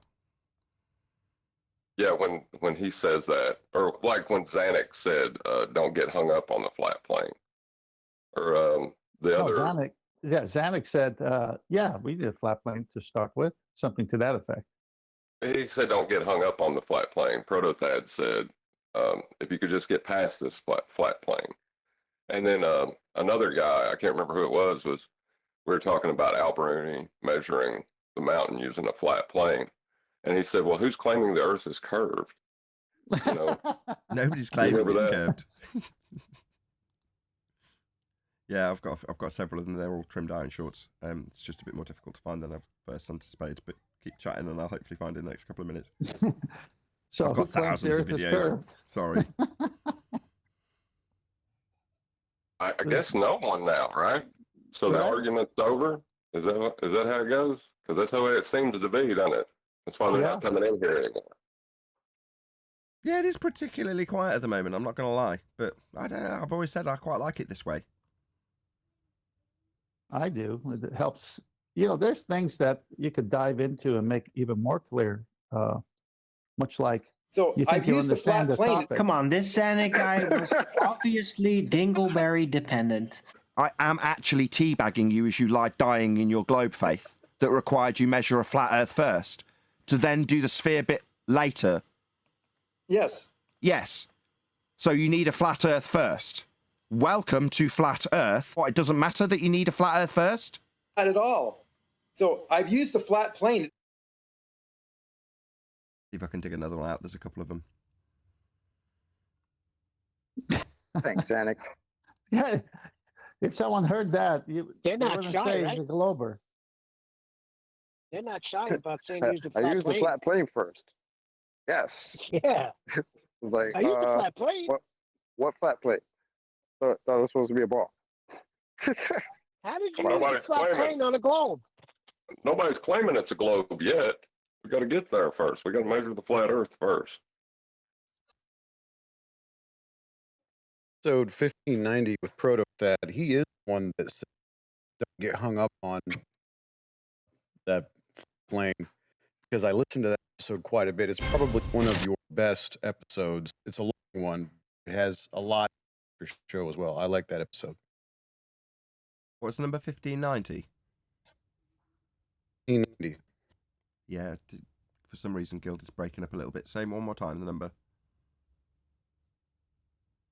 Mine's 1590. 1590. Yeah. Zanuck made an appearance after he was banned, and it was well worth letting him be, because I couldn't remember why we'd banned him. so he came in and carried on the conversation. Well, yeah, but I think 1590 is the one where Protothad actually said that about the, don't get hung up on this flat plane we're having to measure.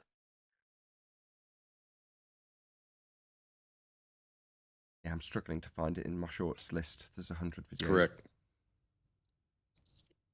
No, even to this day, Prototype goes into chat and types in same nonsense. I mean, we were showing right around that show, one of those episodes of 1590, near it or after it, we were citing celestial navigation, we were citing, referencing everything.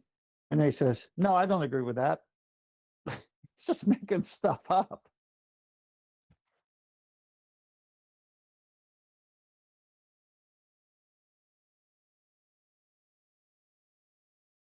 I'm getting close. I can feel it.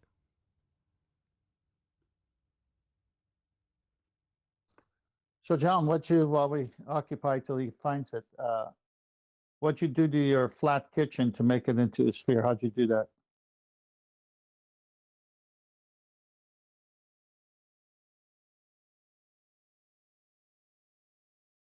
Wow, that was wonderful. I'm trying, Nathan. So in the pre-show, we were discussing shorts and TikTok specifically. And I was moaning that I haven't got enough time to do it. And at the moment, I don't necessarily see the benefit. But you'll have to check out the pre-show if you're a new member, which obviously we've got a fair few members that are new now. Thanks to Godzilla. No, I can't find these videos. I don't think they are actually shorts. I think they're a couple of minutes long and therefore buried in mountains and mountains of videos. So it'll take me a while to dig them out. Well, look, it's 7. You got 6 minutes according to my clock here. So just do a little short roulette. Put your finger on one. Let's see what we get.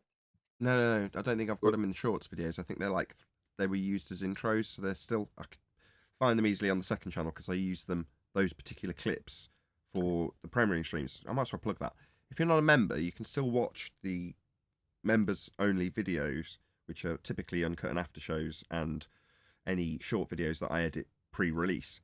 Well, obviously the ones that are pre-released get released on the main channel, but the uncut and after show does come out on my second channel. So if you're not already a subscriber, admittedly you get some of the shows 5 days later than they come out for members, but you can still pick up the shows. So they come out on the second channel, like I say, a few days after they've been released to members, which is immediately after they've been recorded.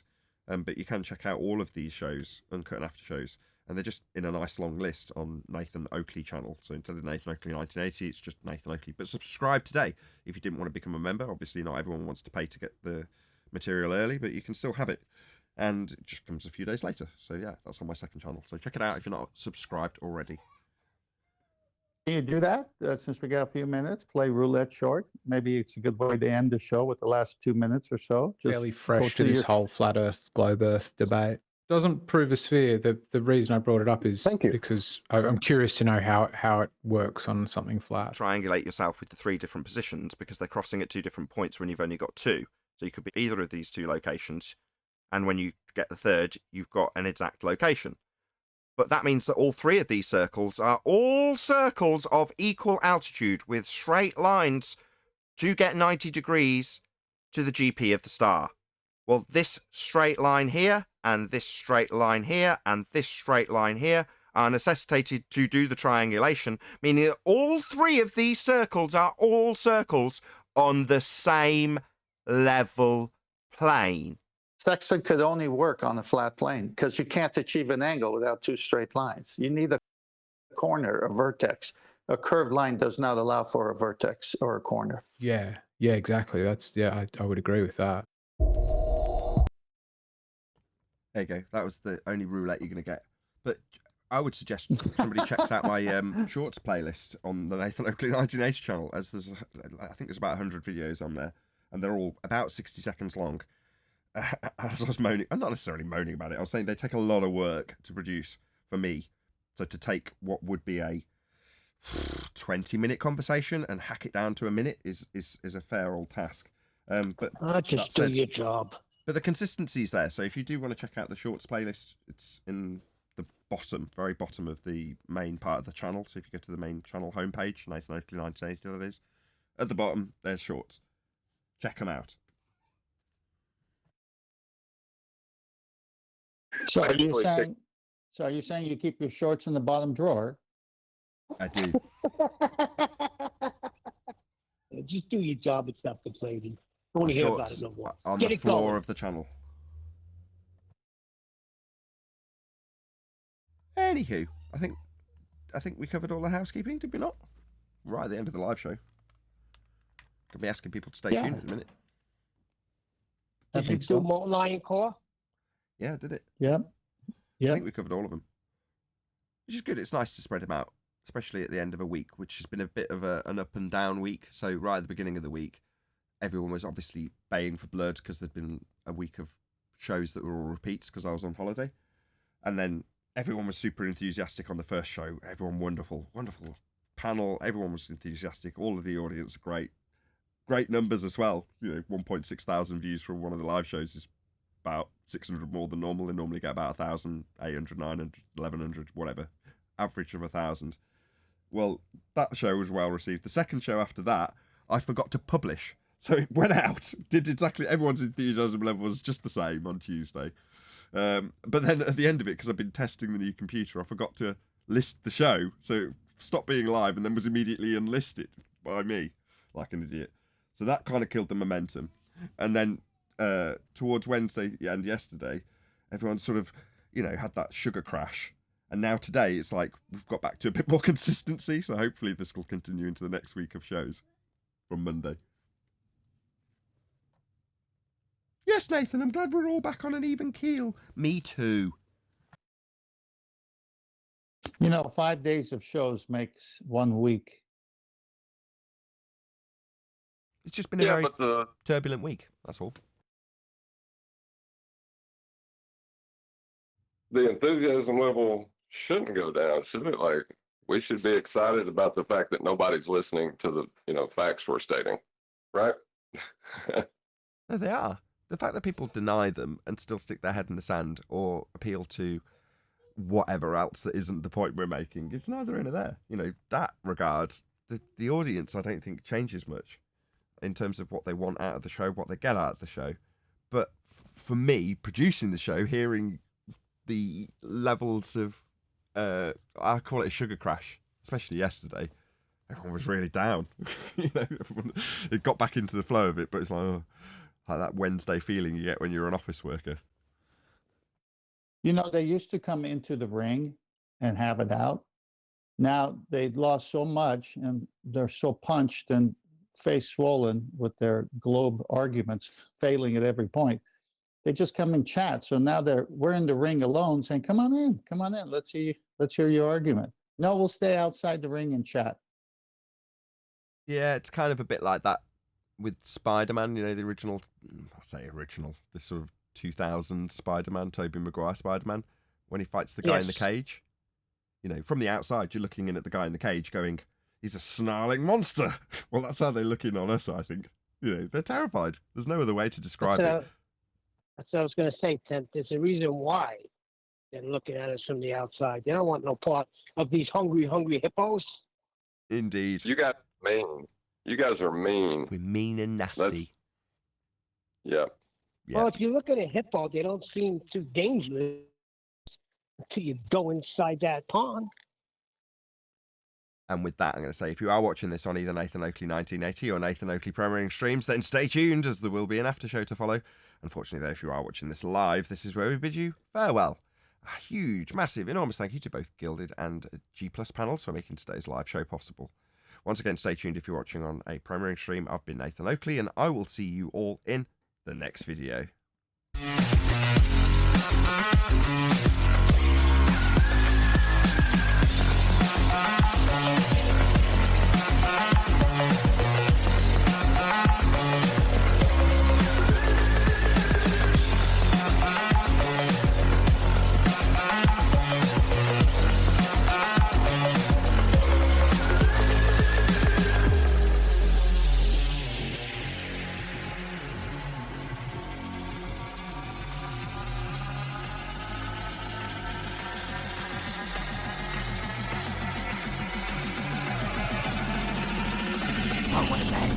What a lovely day!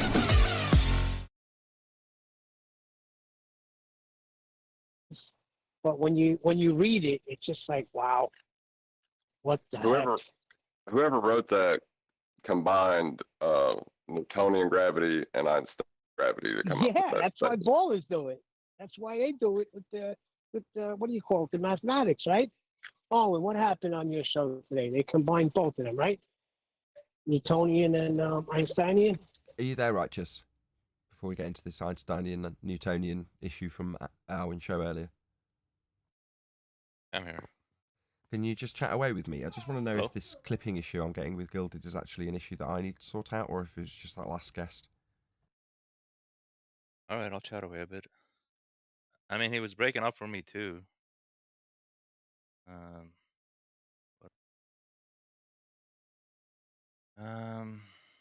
I can hear you umming and ahhing, which tells me that this line's fine. Fine. I don't need to concern myself. All right. All right. Is he new to that? Is he a new guy?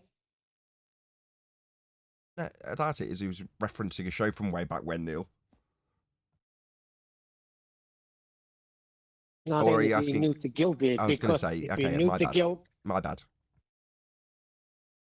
I was going to say, if you're Gild, it's going to happen until you get your mic situation. You say while breaking up in G+. Yes, indeed. This has been the first day I've been happy with this computer and setup. Everything's run like it had run previous to getting the new computer when it was functioning. I love you, Nathan. What? You're so predictable. What? I'm elated. We've just gone through the whole live show. At one stage, my kid came in, was like, I want to play on a video game.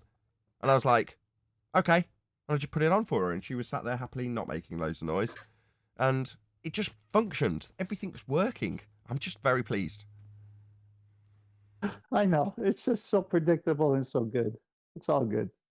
Well, do you think a lot of the problems stem from like the anticipation and like you building up the idea of this computer for so long, and then when you got it, it didn't live up to your expectation? That is true for almost everything you ever get ever in life. I watch a guy who makes subwoofers, right, and then puts out videos about the subwoofers he makes. And one of his main things that he tries to explain to almost everybody he deals with ever is lower your expectations. Because we all are guilty of it, right? The new car. So I remember as a rep getting an absolute monster of a car, right? So I'd worked really hard. I'd earned the money. I was going to pay all the stupid tax that was attached to it. And I was like, I'm having that car, right? And it was a lot of money. And I got it. And it was a disappointment in many different ways. For little things like it's squeaking. Like, I'm very anal about that. A new car should not squeak or creak in any way, shape or form, or rattle, right? So you get this new machine, you're very happy with it, until it squeaks. Then your disappointment sets in, right? That's true with almost everything in life. There are very few things, especially that you purchase. Forget about relationships and such. They're a different story. But just with product, there's very, very few things. I could probably count on one hand the number of products that I've got and been impressed with, like, as opposed to disappointed or just, yes, it meets satisfactory requirements. Most things are a disappointment. Right, but I'm just saying that the expectation probably, and your high standards probably done more to damper your mood than the computer's actual performance. Yeah, correct, because you're absolutely right. I've got very, very high standards, and therefore what I was aiming for and perceived to be a set mark in the sand was actually way beyond what a normal person would mark in that sand. So once I've stepped back from it, which is literally only yesterday, I've gone, actually, my expectations are way beyond what I should be should have for this computer. But, you know, I grew up around computers, and that your expectations do raise when you've got a reasonable knowledge in it. I mean, my knowledge isn't that up to date. It's still pretty crude, in fact, with this new platform. But, you know, your expectations do rise, and therefore when you've got the opportunity to step back and go, am I being overly fussy? Yes, I am, definitely. I should be happy. You run a show that reminds me of Formula One engineering. While the race car drivers on the course, they have sensors on the whole car. They know everything. And that's you, which is really good when you think about it, because the end result is you have a fine-tuned, at the very best, race car. In your case, it's a computer and a show with quality sound. Which is all I want. That's it. because when I was talking to the guys who built it, I was like saying, you know, on the one hand saying, well, I don't want it to do much. I just want it to simultaneously run 3 different live streaming chat programs and a video game and be able to monitor it on 2 different screens whilst live streaming it via a different encoding software. I mean, that's not much to ask, is it? Listen, sound is excellent. If you want to compare it to something, go look at the 11th Avenue podcast. Oh my God. That's where this Nathan, you're conversation on top. started. The whole reason I launched into that blurb was because of audio. So I think the sound card that I used in the old PC was causing the conflict that caused that distortion to occasionally crop up, and the way that Windows is just wired up. Because after the fact, I went back and had another look at all the forums, having, you know, chased my tail with it for literally 2 years. And they're like, no, it's just the way that Windows breaks down how the audio passes through it, and occasionally there's corruption and it just gets this little distortion, and you're like, so I could have chased my tail with the old PC forever.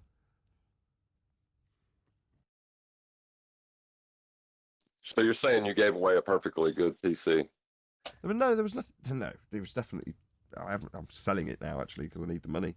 But in any event, the PC was not perfectly adequate in any way, shape, or form. In fact, my expectations of it were beyond what its capabilities were most of the time.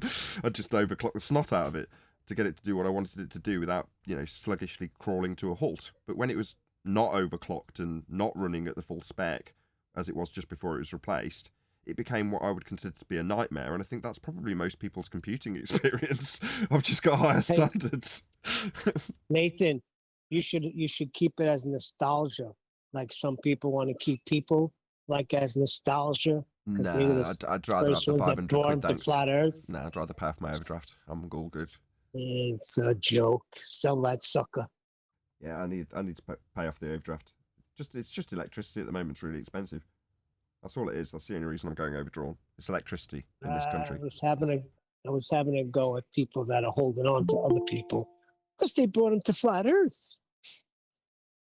Is the Octopus Energy thing still happening? Oh, that's my wife's. She works for them. So if you say, is she still working for them? Yes, she is. She does their billing. No. Yeah, I was going to say, in your intro, you usually introduce Octopus Energy. I was just hoping you get it. No, it's just a promotion. They did a promotion for a time, and I was like, oh, I can exploit that. So we did. And we did all right out of it. I mean, we paid off about £300 worth of our still probably £1,000 to £1,200 in debt to the electricity company amount through that. So, I mean, there was several people who did actually sign up to Octopus Energy as a result of me plugging it, which benefited us to the tune of £50, and them. That was the incentive. Each time they did it. So nice. There was a few nice caveats. there. So you couldn't transfer. You couldn't get your 50 quid if you were in massive amounts of debt. So if I was to try and utilise the promotion that I promoted, I wouldn't have been able to do it because I had debt to the electricity company. So there were certain caveats that I obviously didn't particularly mention, but it was a kind of throwaway thing. It was just a promotion that they were doing at the time because they were particularly good with electric tariffs, electric cars. Because again, in this country, like in yours, it's being heavily promoted. Although I like reading the articles about, especially in California at the moment, the moans that people are having about basically it not being a sustainable infrastructure. You know, you can't have hordes of cars sat for 20 minutes doing supercharging. It's just, it doesn't seem like it's going to work out, this whole electric car thing, from what I can see. And California is a really, really good example to sort of show how it's not going to work. But there we go. I do find that quite interesting. It doesn't check out for them to tell you everybody's going to have to stop. We're going to ban buying gas cars. Everybody's going to have to get an electric car. And then a week later, everybody who's got an electric car, don't charge it because the grid can't handle it. Yeah, that was exactly what I was talking about. The network can't handle it. And that was off the back of me seeing, I can't remember, this wasn't in California, but it was somewhere hot, where they'd come down and their smart meters had locked them out of their air conditioning. No air conditioning for you today. Too hot. Listen, my baller son was telling me this 3 years ago. He said if it all goes electric car, I will not be able to handle it. It's the worst thing they could ever do.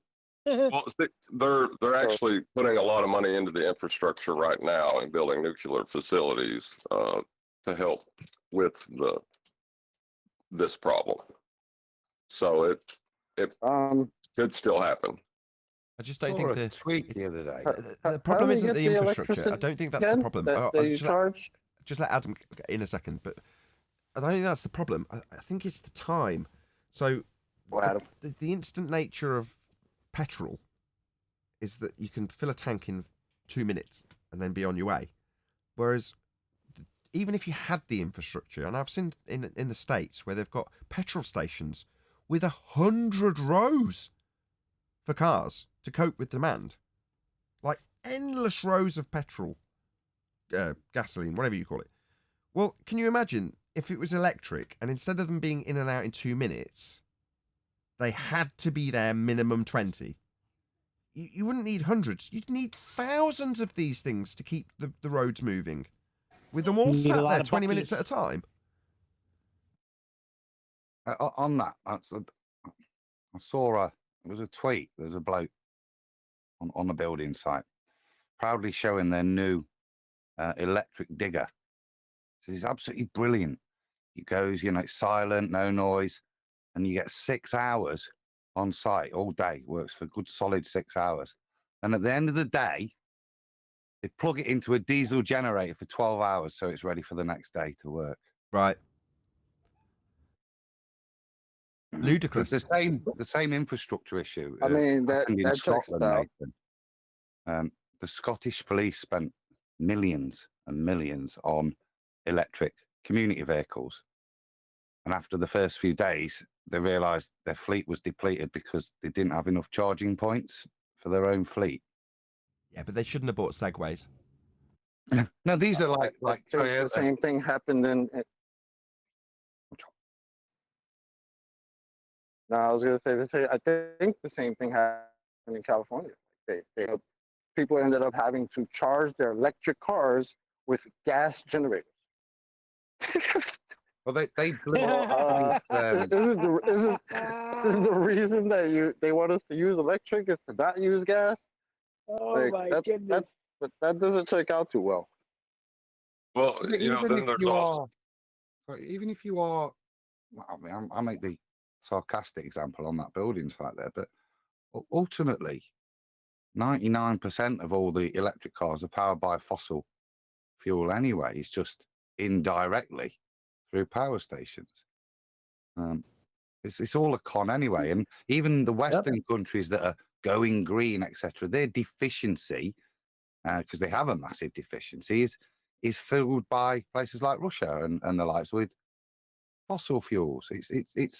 It's washing your own hands and blooding other people's. The West is doing in terms of this to pretend that the overall consumption of fossil fuel is reduced in some way. It's not. It's just, say, blooding other people's hands in the carbon mode. And you know what? People might think that this topic, that like what we're talking about right now, doesn't relate to the topic that we usually talk about. But it does, because it's this notion that people think we're on a ball spinning around for billions of years.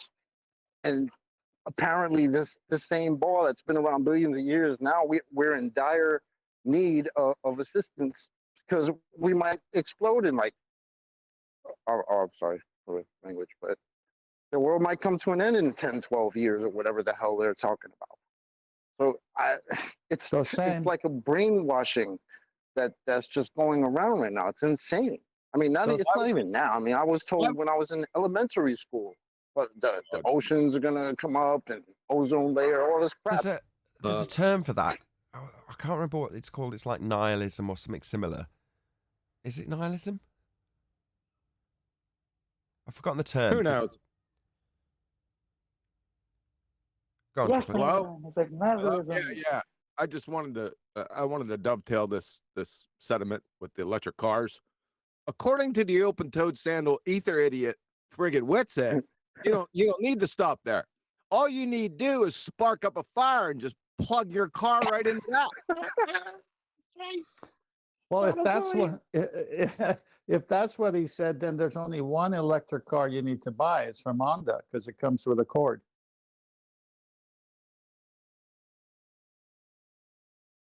Is that when he doesn't understand what energy is? He claims that It's just energy. It's a pressure mediation between the resultant of electricity. Oh, when you say that about fire, right, yeah, okay. Oh my God.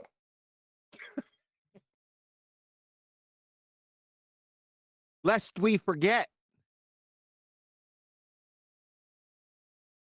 Have we forgotten? What do you think? Do you think? Good. Do you think the world's going to end in like 6 years if if we don't stop like breathing and using cars and stuff? Does that Just have to do with fear-based mind control. electricity? That's all it is. Fear-based mind control. Nihilistic, Nathan, is rejecting all religious and moral principles in the belief that life is meaningless. I think Oh God. they spent a long time, what you're saying, trying to get us to that stage, but there is this new replacement, which is what this is all about, which is the sin of your carbon footprint. You know, you're sinning against Mother Gaia now. That's the new religion that they're trying to control you with. I don't think they're heading toward a nihilistic, because those people are impossible to control, aren't they? But if we can get you to commit to a new Gaia-based religion where your sin is your carbon footprint, seems to be the... Adam, Right. is there a connection between Mother Earth, Mother Gaia, and the ether? She's manifest within that. And no. Well, just real quick, nihilism is the belief that you don't believe in anything as a belief. Well, you believe in nihilism then? Right. Yeah, that doesn't make sense. Nihilism can't be a belief. Almost like heat is electricity, almost on that level. The belief, I think, is that because of your not believing in a religious, you believe that life is fundamentally meaningless. So that is what you believe in life. And the Does that memory have of meaning? When you say that life is fundamentally meaningless, does that mean anything? The statement? No, the statement doesn't mean anything, but it's meaningless. Yeah, right. So if heat is electricity, is he just taking the fact that if you use a wire that's not the right size and it heats up, and is he using the heat that electricity causes and reversing it and saying if you have heat, you have electricity? What's his point? I'm just trying to wrap my head around the logic that QE and John just had between them. So if the principle is meaningless and the statement is meaningless, does a meaningless statement about a meaningless principle have meaning? I'm really lost. Fun to Well, the think about meaning these is that it's nonsensical meaningless. things. Maybe. Maybe. Oh, thanks. We can't thanks know for that. anything for certain. We can't know for know certain. anything for certain. Look, that's the only thing. You can't know anything for certain, and you can be certain of that. That's good to know. It's all relative to what we know now. Can't know it 100%. No, that's not true. But it is something that was punted on a show that we have in the UK called Quite Interesting, or QI. And on QI, they described, which I'm sure I've mentioned before in the past, the half-life of facts. You ever heard that term?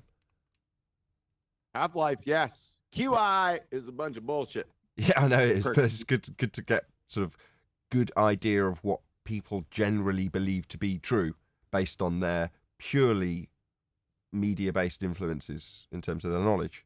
QI is very good for that. QE's take on QI. Bullshit.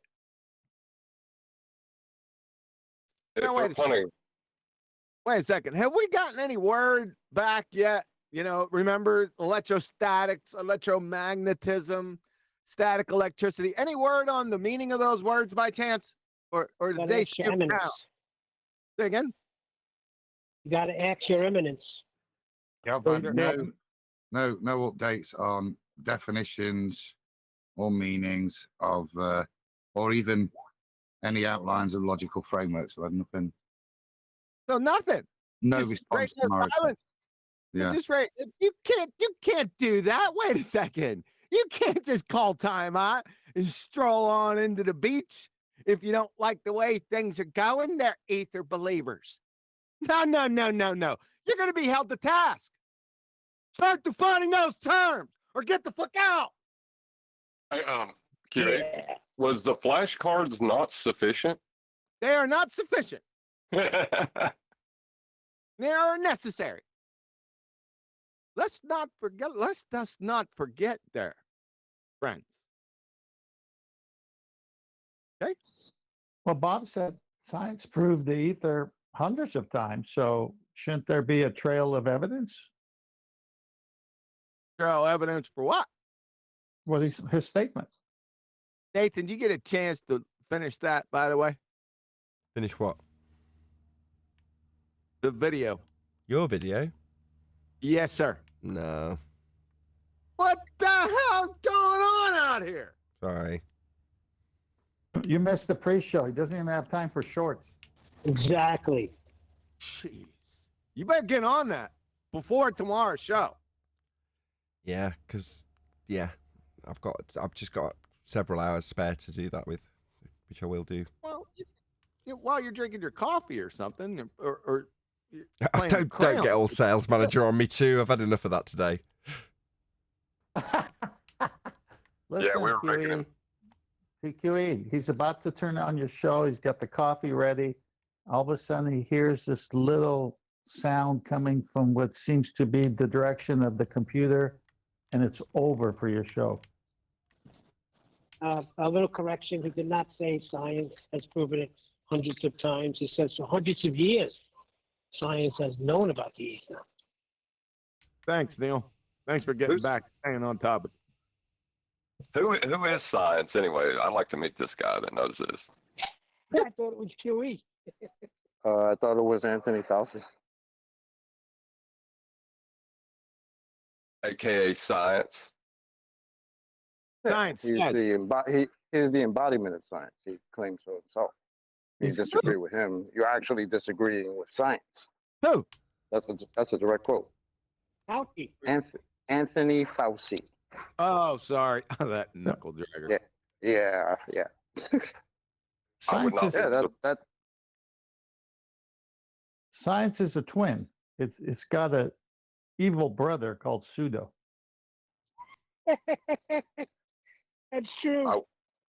I wouldn't be surprised if that isn't the next evolution of the argument, is to say that if we disagree with the ether, then we're disagreeing with science. Evolution, what's that? Well, the entropy of the argument. Fair enough. Nice stick save. Yes, sir. All right. So what's going on today? What did you talk about? I missed the morning show. Good. Well, Bring me up to speed. We were talking about the entropy of Nathan's sound quality. What's going on now? No, it's gotten better. I can't say evolution of his show, but I could say the entropy of his sound quality is much better. So entropy has reduced.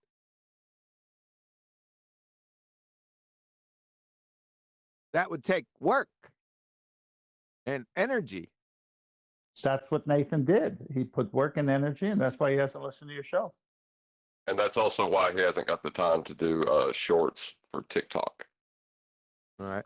Even Hold though on a he's already second. done the shorts for TikTok. Hold on a second. He was telling QE, you got to do this more often. That show was great. So QE does it, and not even a half hour you can't spare? Not a half an hour show. At least part of the show?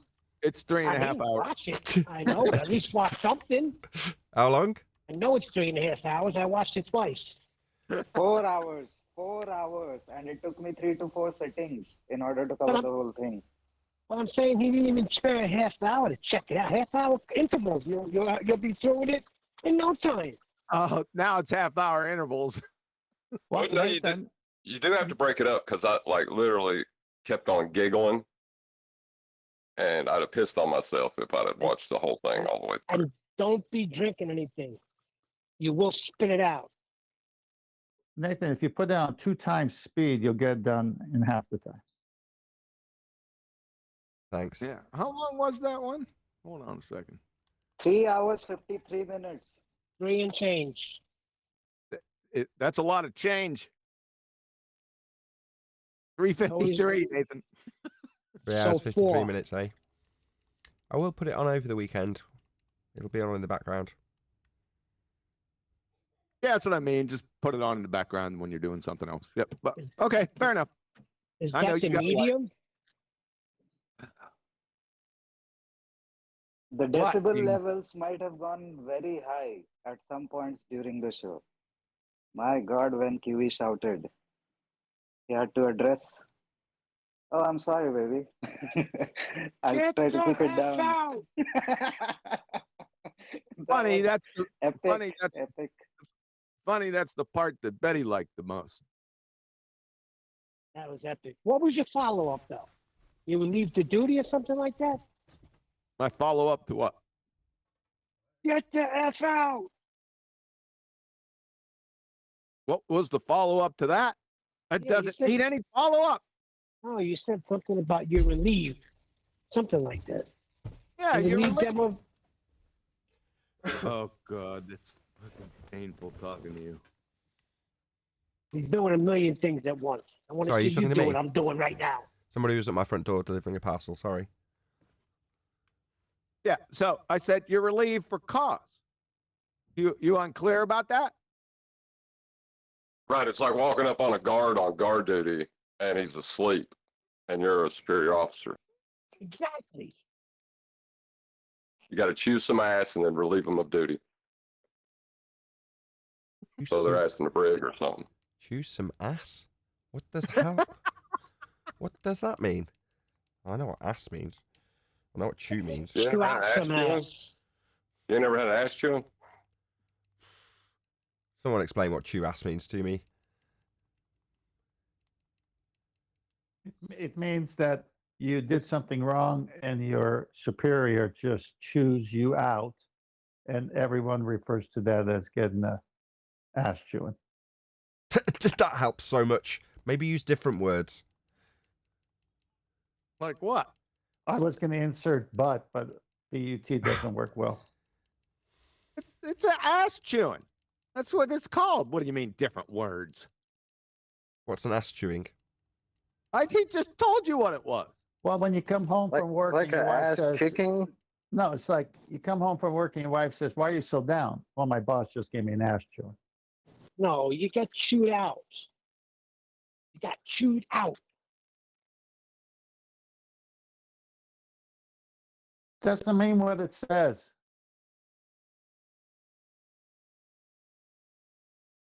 Well, let me try to in proper I'll tell you English. what it is. It's a pressure mediation as a result of electricity. Damn it! I was getting ready. You are one of my thoughts, Kiwi. What? Easy killer. Remember, like Brian says that I was going to say that, but Arwen beat me to it. He was still in my thought. Never mind. You guys don't have anything like that in England where you use words like that? Chewing ass. Maybe. What Not were your those words, other words. You've never been in the military, have you, Nathan? No. Well, to really see what an ass chewing's like, you would have to have gone through basic, some kind of training within the military. Now I'm getting an idea what an ass chewing is. If you just said the guy from Full Metal Jacket tearing you a new one, Yes. that's an ass Yes. chewing. Okay. Yeah. Tearing you a new one is tearing you a new ass, and that's an ass chewing. Right. Tearing, Like what he did to chewing. Gomer Pyle, like I will short dick every cannibal on the Congo, you know, like Right. that. Okay. That whole speech. Ass Yeah. chewing. Got there in the end. Teabagging, when you're teabagging rumpus, shit like that, you know. Okay, I got you now. Does ass chewing fall under ass throat physics? No. Oh, okay. It's like Shirley Bassey and celibacy. Very different things. Shirley Bassey and something. You didn't hear what I said, did you? You're just gaslighting yourself.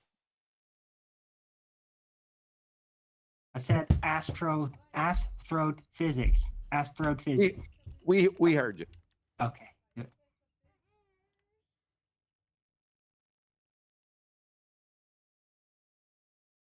Everybody knows astrophysicists specialize in dumping shitty stories down your throat.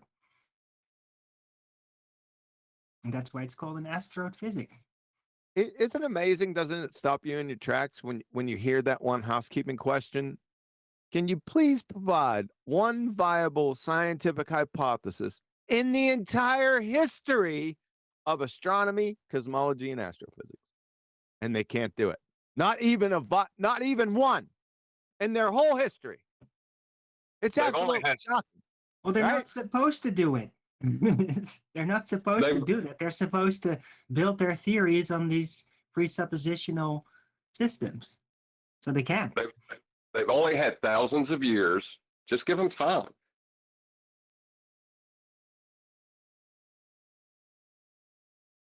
Akumu virus is still on it. Is still trying.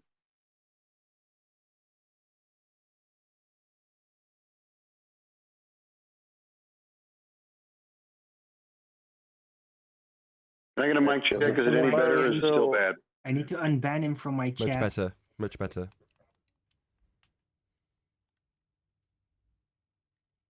I went to push to talk, so that might have something to do with it. Thank you. I didn't want to ruin your show with bad audio anymore. No, far from it. So now I was interrupted for the third time. So if you're just a normie, right, and you just come across that station or that statement, and you have just a little bit of knowledge, right? You graduated 5th grade general science and stuff, and you hear that statement, but you're like, what the hell is going on out here? Right? When you've got So, your mic QE open causing feedback. So, QE, if you were to take a course in astronomy at your local college and you, on the first day, asked the teacher that question, what do you think he might say? He's not going to be able to say anything, and the only thing he can say to refute the statement is to start speaking that viable hypothesis. Just one. Well, since his field would be pseudoscience anyway, he would probably misdirect into saying something like, well, what method do you suggest we use when we're building this? Or which scientific method, just to confuse the issue? And then he'd probably move into formulating a hypothesis with an independent variable you can't manipulate and a phenomenon you can't observe. He'll just try to make it as confusing as possible. Somebody took. I just ran into a video. I think I'm gonna start a new series called My Treatment. I just ran into an astronomer, PhD, and a civil engineer. And the civil engineer thought the independent variable was changing a filter in a telescope. I am serious. Wait do you see this? Wait do you see this? It just I found this is a little gem. Thanks, Anthony. Little gem that I put to the side. I said, yeah, I'll get to it. Never got to it. But the other day I was running through one of my old pages and I found it. And I said, well, let me pull this up. Let me listen to this. OMG, man. Get ready. 5 hours. So that's, if you extrapolate that out for every 30 minutes I do, that's 3 hours. So you could do the extrapolation. Well, what was the observed phenomenon that changing the filter out was going to cause? The luminosity of some jabroni galaxy.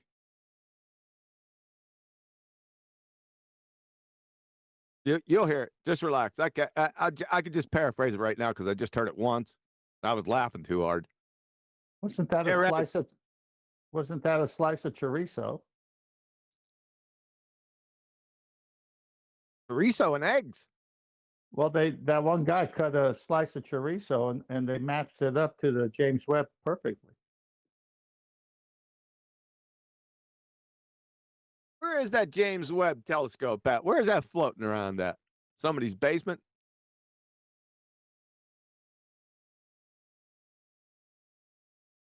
Where'd they put that monkey on, Sophia? I don't I was actually know. about to say that. Anybody know? Is it supposed to be in outer space? I think so. Well, Let's see. definitely a lie then.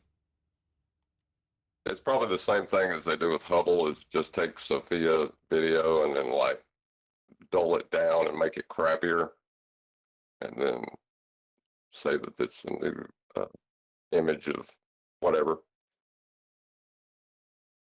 Looks like, James, they've been a little busy. James Webb Space Telescope is a new perspective on the binary star. Idiot Clown Show, Wolfie Rayette, 140.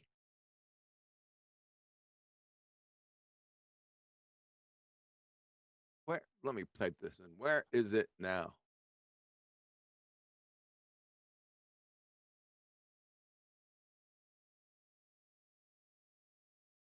Did you just Google where it is and you got someone stating what it is? What? Yes. Did you Google? It's supposedly orbiting the sun 1,000,000 miles away from the Earth. Now, 1.5, you got it wrong. It's at L2. It's loser 2 orbit. 1.5 kilometers from the Earth. What the hell kind of contraption is that? Have you ever seen this thing? Yeah, it probably looks like a washing machine with some gold on top of it. That's what it looks like.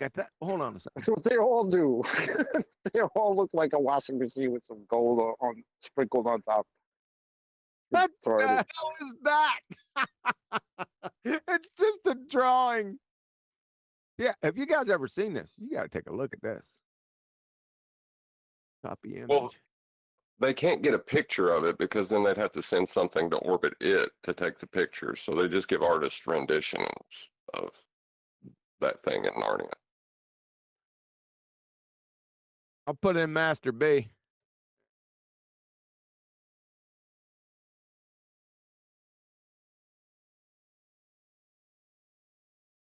Aka, you know why they said it looks like a washer and it's all the time? Why? Because they got the argument in the spin cycle. How the hell was James Webb anyway? Really, rinse and repeat, isn't it? This is literally just a cartoon, though. What I've got up on screen. Sorry that I can agitate you guys with my Very puns. Buck Rogers. Yeah, that's not even well drawn. That's just the guys at NASA losing. Are you sure? Are you sure it's not in the Whirlpool galaxy at the moment? The Whirlpool Galaxy, that's a good one. James Edwin Webb was an American government official who served as the Undersecretary of the State. Attention to orders! From 1949 to 1952, he was the second administrator of NASA. I didn't know that. He was the second administrator of NASA from February 14th, 1961 to October 7th, 1968. And did you guys know that? No. Well, if you lie to the American people and get us $22 billion a year, we'll name a washer in space after you once you died. Webb led NASA from the beginning of the Kennedy administration through the end of the Johnson administration, thus overseeing each of the critical first man missions through the Mercury and Gemini, as some people say, programs, until days before the launch of the first Apollo mission. He also dealt with the Apollo 1 fire. Oh, yeah. There you go.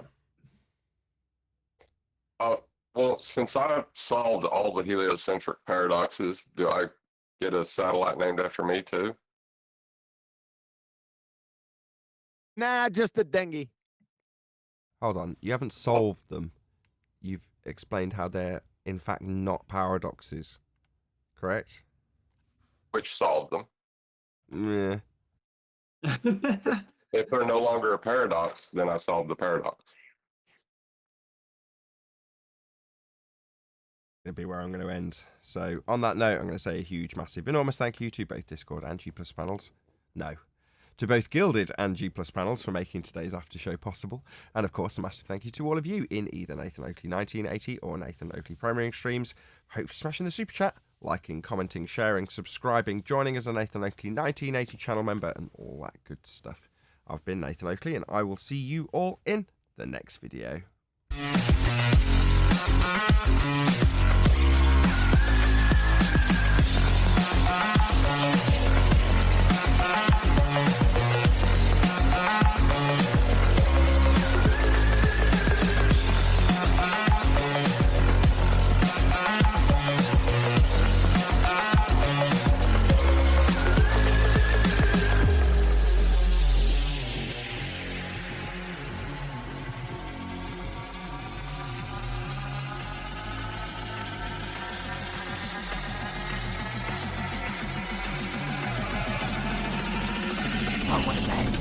What a lovely day!